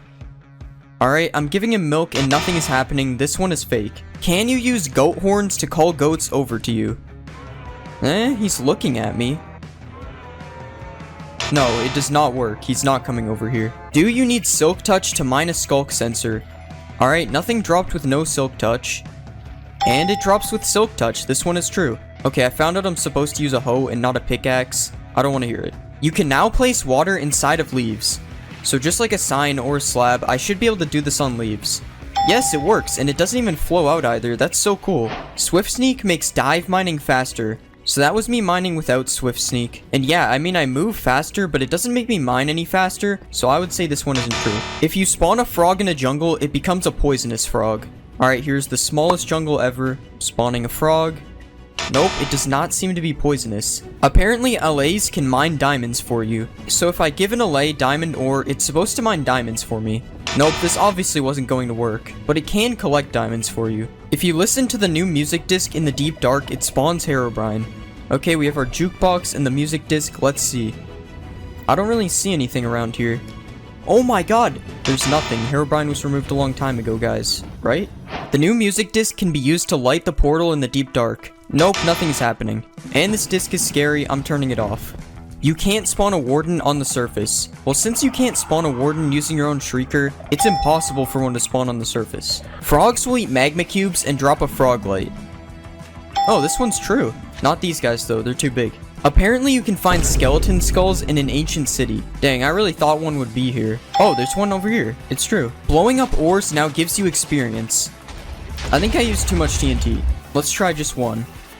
And it works, the XP dropped. Furnace minecarts now work like regular furnace blocks. Alright, I'm right clicking it and nothing is happening. Let's try it with food in my hand. Still nothing, this one doesn't work. Apparently tadpoles are scared of axolotls. Wow, the axolotl's going crazy. It doesn't look like the tadpole is afraid though. The warden is lava proof apparently. It's true. The warden is even more powerful than I thought. You can use water to silence skulk sensors. Yeah, it's making no noise, but there's still the pulse thingy. And as you can see, the redstone works, but it's making no sound. Apparently the moo bloom was added in 1.19. Oh guys, look, it's the moo bloom. No way, no way. Apparently mobs now spawn inside of nether portals. So I've built a portal on the nether roof, so they should have the best chance of spawning here. Okay, this one might be true, but it's going to take forever if it is. Can Allays use a totem of undying? We'll just put some lava. Nope, we'll put some lava. Wow, this guy's fast. Okay, we finally got him. And it worked. He used the totem to survive. That's crazy. You can place structures with the command in 1.19. Alright, /structure doesn't work. Okay, it's /place structure. And yeah, you can place any structure just like this. Just like this. Now you can beat the game in super flat. There are new secret paintings in 1.19. So you just do this command, and this should be a new painting. Yeah, it works. There are also 3 other new paintings you can get with this command. Apparently you sink in mud just like powdered snow. I don't appear to be sinking. It does lower you by like 0.1 of a block though. Using Riptide on a trident while riding a boat makes you go faster. Alright, let's get in a boat. Nope, I can't even use a trident in a boat. It doesn't even let me right click. The fletching table can now be used to make tipped arrows. Alright, I'm right clicking on it and nothing is happening. Let's try it in survival. Still nothing. Even with an arrow, it still doesn't work. This one isn't true. Apparently tropical fish spawn in mangrove swamps. I'm kind of lost in here. This biome is so cool. Oh wait, those are tropical fish, right? Yep, so it's true. Minecraft now apparently has directional audio. So you go to music and sounds, and yeah, there's directional audio. And as you can see, it works. Well, as you can hear, it works. Also, I'm not sure if you can hear it properly on the video, but I am confirming it works. Can you distract the warden with XP bottles? He does seem to be distracted by them, but it doesn't seem to work in survival. You can name locations with a banner. So you just name the banner, and then you right click with a map. That didn't work. Oh, so it has to be an existing map. Yeah, that's really cool, actually. Apparently, you can put a chest in a boat now. So if I right-click this boat, nothing happens, but you can craft it. Now I have a chest on my boat. That's sick. You can find diamond armor in the ancient city. Nope. Nothing. There's iron armor. Still nothing. There it is, diamond leggings. Curse of binding, but it's still diamond. Oh, hello, warden. Apparently you can spawn fireflies with a command. I'm using /summon and there are no fireflies. There's a game rule to disable the warden. There actually is a command for it. And as you can see, no warden spawns. This is really cool. Well, if you're a baby. I mean, I would probably use it though. Apparently baby pandas can sneeze out a slime ball. We've got 1 million pandas here. I'm hearing them sneeze, but no slime balls. Okay, so apparently I have to spawn lazy pandas? Yeah, I've been waiting for a while and there are still no slime balls, so I don't know. You can use a book to spawn infinite dimensions. So all I have to do is throw the book in here. Nope, we're still in the nether. Okay, so this was actually from an April Fool's snapshot. I'm stupid. There's a secret redstone room under the ancient city. There is one. Okay, I already knew this, but maybe some people didn't, so here you go. Perfect place to get random redstone stuff. Apparently vines and glow lichen can be placed on soul sand, and it looks like you can. I have no idea why you couldn't do this before 1.19. Apparently walking on wool makes the skulk sensor not hear you. Yes, so this is one of the main features of the skulk sensor, and as you can see it is true. Apparently there are alligators in 1.19. Of course there are alligators in 1.19, that's one of the main features. Apparently mangrove trees don't have saplings. Mangrove trees do not have saplings. You have to use these weird propagale things to grow them instead. Apparently the bundle has been added to 1.19, so there is no bundle in the creative menu, but I can give it to myself, but since there is still no way to obtain it, I would say this is false. Apparently minecarts with an attached block now stay together when you break them. Oh, it's actually true. I'm pretty sure this never used to exist, that's cool. Apparently you can use cheats in survival without enabling them. So as you saw, I made a world with cheats off. Yeah, it does nothing. I don't know why this would work. Apparently there's an advancement for killing a mob near a skulk catalyst. Let's just kill this guy quickly. Yeah, it spreads as the advancement. Apparently there's also an advancement for having every frog light in your inventory. Yep, there's also an advancement for that. Apparently the end portal frame texture is now different. Alright, you guys tell me if you can see the difference. This is a TV that sort of looks like plankton for some reason, and to build this, you need to place an item frame with a glass pane over a stone block, and then you have to throw 2 tridents at the top like this. You can also build a laptop using a similar setup, except using a pressure plate and trapdoor instead. Another household item you can build with a pressure plate and trapdoor is a chair, which is basically just the laptop on top of scaffolding. There's also another chair which you can build using any type of wood, but it's a little big. And there's this chair you can make as well, which actually looks pretty cool. Just make sure you don't fall through the cushion while you're sitting on it. Something that is in almost everyone's house is a chandelier. What? You don't have one? Okay, maybe it's not this fancy, but I'm sure everyone has a small chandelier that can be built like this with signs all around the outside of it. It's more like a lamp, I'm pretty sure, but calling it a chandelier makes it seem fancy. If you want to build a kitchen, you'll probably need a fridge, and luckily you can build one using quartz, some item frames with this slab in it, and some banners. And if you even want to take this a step further, you can place a dispenser behind the banner and then put some food in it so it's more realistic. Speaking of food, you can use a waterlogged slab to make pasta like this. And you can also use a dispenser to place some armor stands inside of a slab and make a tiny grill cooking meat like this. If you eat too much food, you're gonna want to use the bathroom, and luckily you can make a toilet by placing a diamond helmet as water under a stair like this. And after using the bathroom, you might want to light some scented candles, which you can make really long by placing an end rod underneath. Finally, you can make a garbage bin that actually works by placing a bunch of paintings around a cactus. And if for some reason you want a large clock in your house, you can build one by placing some slabs on the side, a slab and sign like this, a block with an item frame on top, and then a bell in the middle.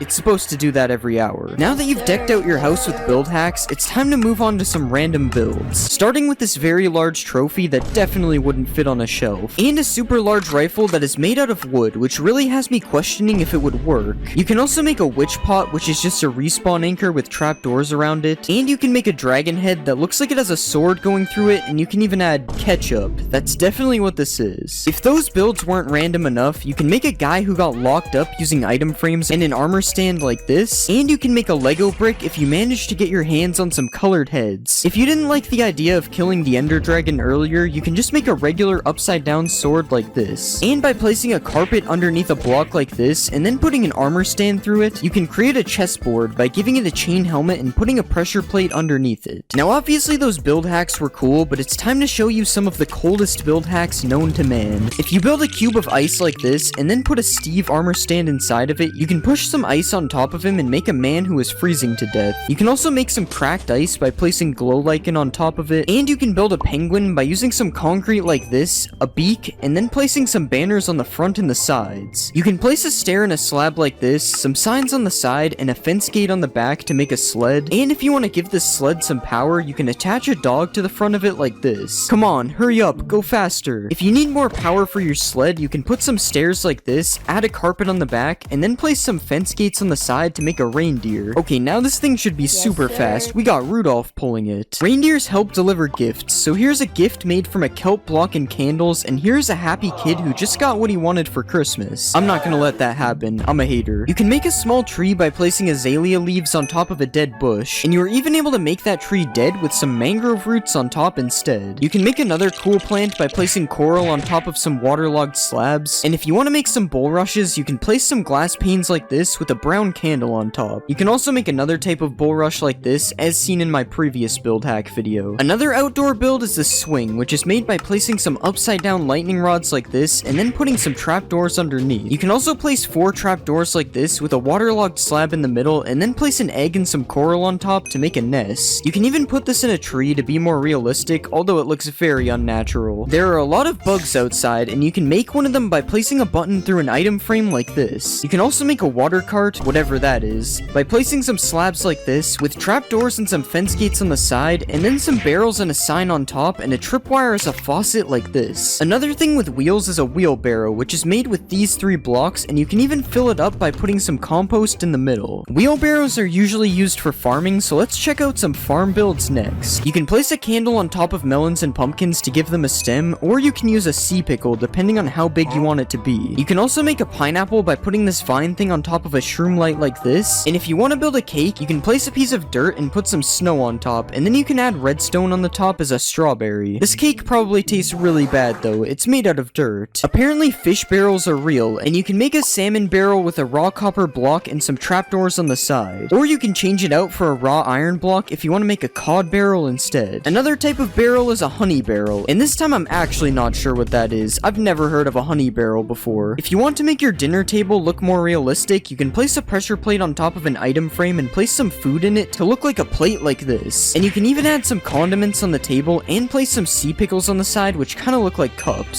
So much detail just for you to eat all the food in 2 seconds. If you have a dog, you can build a small doghouse by placing 5 trapdoors like this with a couple more trapdoors on the top. And you can even place a dog bowl on the side to give him something to drink. Another dog bowl you can do is this design using a decorated pot, and pairing them together looks like both food and drink. If you don't have a dog, you might have a cat, and there's also a cool cat structure you can build. First, place a scaffolding and trapdoors like this, add some fences on the back, and then place a couple carpets on top, and then you have a nice place for your cat to live. You might also have a parrot, in which you can also give a house. Well, sort of. In order to do this build, you have to push a piece of glass over top of the parrot, which is probably seen as animal cruelty. So something you can do that is less cruel is this bird bath, which uses a waterlogged slab and some signs on the side. Or you can place a hanging sign like this as a parrot perch. You are also able to use a bell if you don't think the hanging sign looks good enough. And you can also build a cage, which is slightly less evil, and it's built using fences like this, a slab and a trapdoor on top, and a chain and scaffolding attached underneath. This build also exceeds the build size limit for this video, but I'm just gonna let it slide because it looks pretty cool. The last build in the pets category is this snail, which I'm not really sure if it counts as a pet. Snails are also really slow, so the fact that it doesn't move might actually not matter. Now that we've seen all these different build hacks, it's time for some more random build hacks that have no common theme. Something that for some reason isn't in Minecraft is balloons, but with a colored block, a fence, and a little animal cruelty, it is actually possible to have balloons in Minecraft. Another thing that is also not in Minecraft is hot springs, but that can be changed by placing some trapdoors and some campfires underneath a pool of water. You can also do the same technique by placing campfires under lava to get some smoky lava, and this time you don't even need the trapdoors. I would be careful when swimming in this one though, because it might be a little too hot. If you're tired of how the regular TNT looks, or just scared of building with it in case something like this happens, then you can actually place a barrel like this and put some signs on the side that say TNT to make an old looking block of TNT. You can even highlight the signs in white to make the text stand out, and add a candle on top to look like a fuse. If you aren't afraid of using TNT to build, you can also place a bunch of TNT like this and then put some candles on top, and they will kind of look like individual dynamite sticks. You can even light them if you want, but just be careful you don't accidentally misclick. If you do set off the TNT by accident, it might be possible you need to build a grave, and luckily you can do that with 3 puzzle blocks like this, an anvil, a skull of your choice, and a couple of flowers, and then you have a tiny gravestone for whoever died as a result of your TNT accident. Another random build hack is this super thin ladder, which is just a ladder placed on trapdoors, and something really cool you can do is place trapdoors alternating like this with ladders on each of them, and you can make a 1 block spaced working ladder. Stair in an item frame, which can be rotated to look like an arrow. And the cool part of this is you can place a sign on the side and then write something for it to point to. These tiki torches, which you can make using bamboo fences. And if you want to add some extra detail, you can attach a mob with a lead to the top, but obviously you will have to.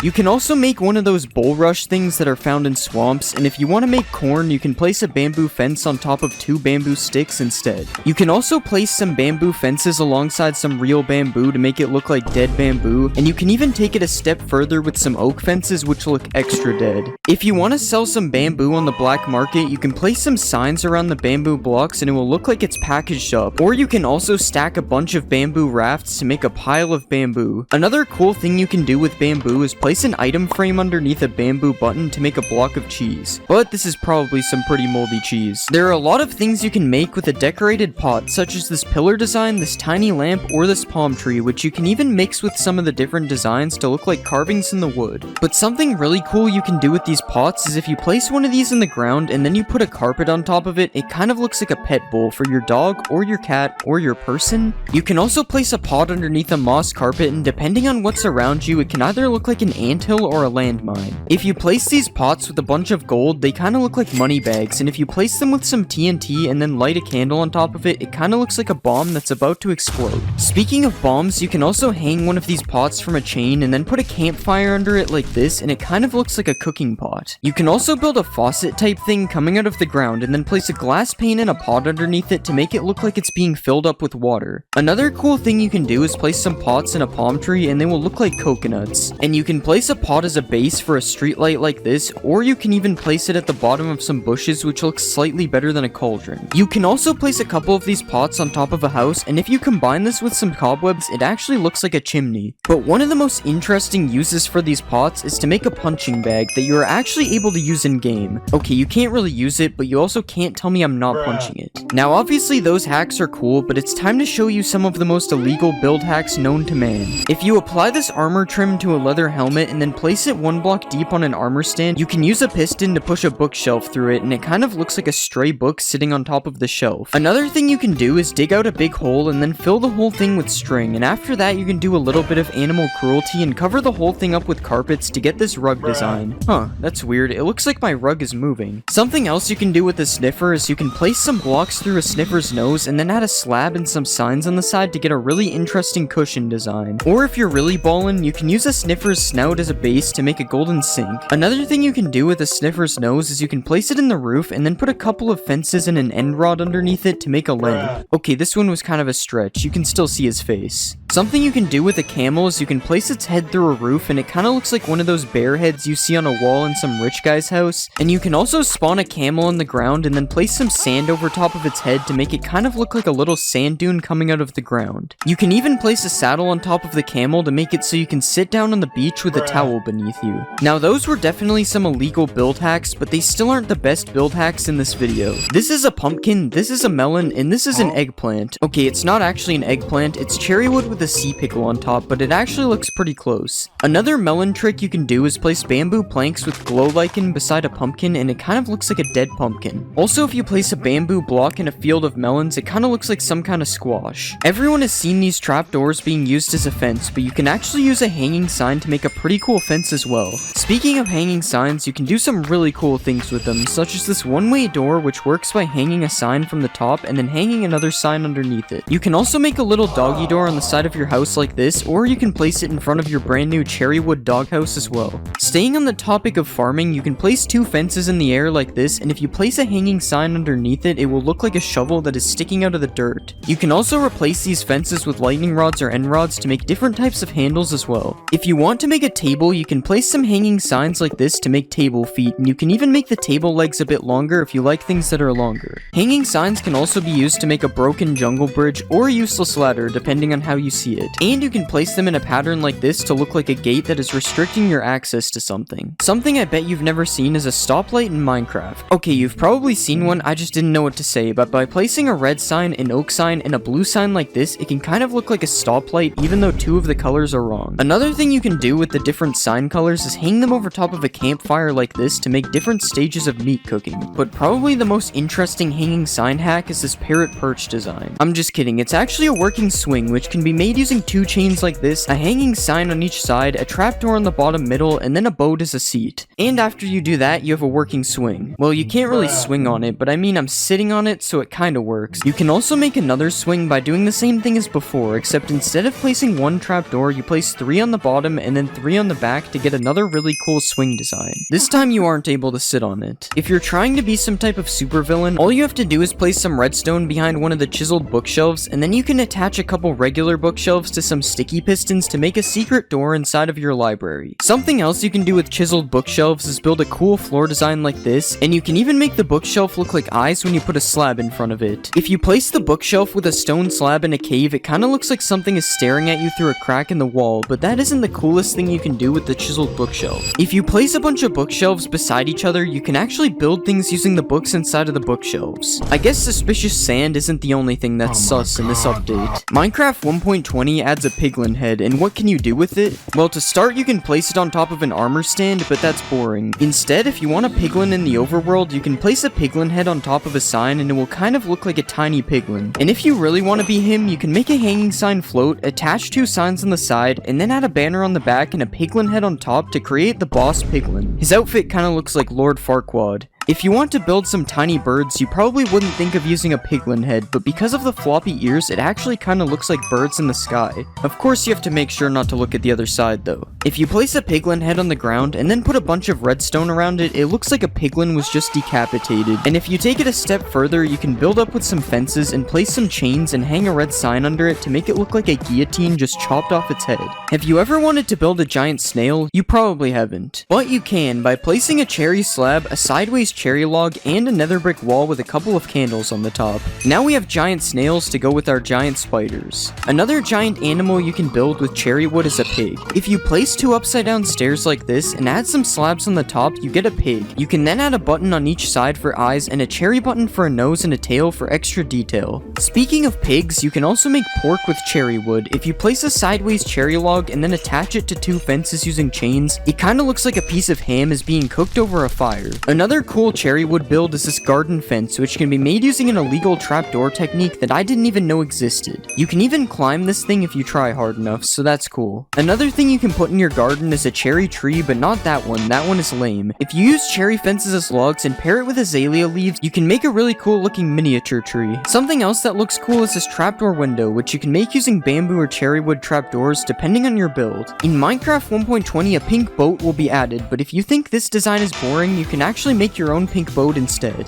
If you place some slabs in the water like this and then add a fence in the middle, you can move 2 boats as close to the fence as possible and then add some trapdoors on the side and a flag on the top to make a better looking boat. The only problem is this boat doesn't really move. If you place a netherite upgrade in an item frame, you can use it as an up or down arrow for like an elevator or something, I don't really know. This is chiseled copper, and because of this cool X design on the sides of the block, it actually makes a really nice crate if placed with some other crate looking things. And if you place these blocks in a 2x2 like this, and then place signs all around the sides, you can make an even bigger and better looking crate. You can also mix in some of the brand new copper trapdoors on the side of the crates, and you can even change the middle block to make some empty looking crates. Or we can just remove the block in the middle completely, and we get a cool little animal house. I promise I'm gonna let him out, guys. If you want to make a more humane pet house, you can place some trapdoors like this, add some carpets on the bottom, and then put the new heavy core in the front, which kind of looks like a food bowl. And if you want some more food for your pet, you can place a chiseled copper like this and put a sea pickle on the top, and it kind of looks like a melon or something. We should probably just stick to the actual melon though. I don't know if I cooked with this one. You can place some copper trapdoors on top of campfires like this to make a cool looking stove, and now we can cook the melon if we want. And if you want to make a chair to sit down and have a meal, here's one chair design using the new trapdoors, and here's another. This chair is a little bit goofy. In real life, it would be like 3 meters tall. Another new block coming in 1.21 is the crafter, which surprisingly has a lot of different building use. To start, you can make a stove by placing the crafter on top of some campfires, and then adding a few more kitchen details like this. And you can also use a crafter as cabinets if you place it facing this way instead. Who knew the crafter was the ultimate kitchen block? The bottom of the crafter can also be used as a roof, so I guess that makes it the 3rd time it's used in this kitchen. And if you place it on the ground, it kind of looks like some kind of mat that is meant to keep the floor clean. Might as well just build the whole house house out of crafters at this point. More household items that can be built with a crafter is this PC where the crafter is used as a monitor, or you can go all out and build a flat screen TV using 2 different angles of the crafter like this. Don't mind me, just sitting on my crafter couch watching my crafter TV. You can also place a crafter like this and then put a few seats around it to create an actual functioning game of tic-tac-toe. Okay, how am I losing to myself? And if you want to protect your house from intruders, you can use the crafter as a keypad like this. If you place a tough wall with a trapdoor on each side, and then add a crafter on top, and place a few more details like this, you can make a telephone booth looking thing like this. And if you look at this side of the crafter, it kind of looks like a face, which means you're actually able to build the crafter man like this. Now I know why we installed the security on the first door. This guy's not messing around. Coming up next, we have a few build hacks that are pretty tough.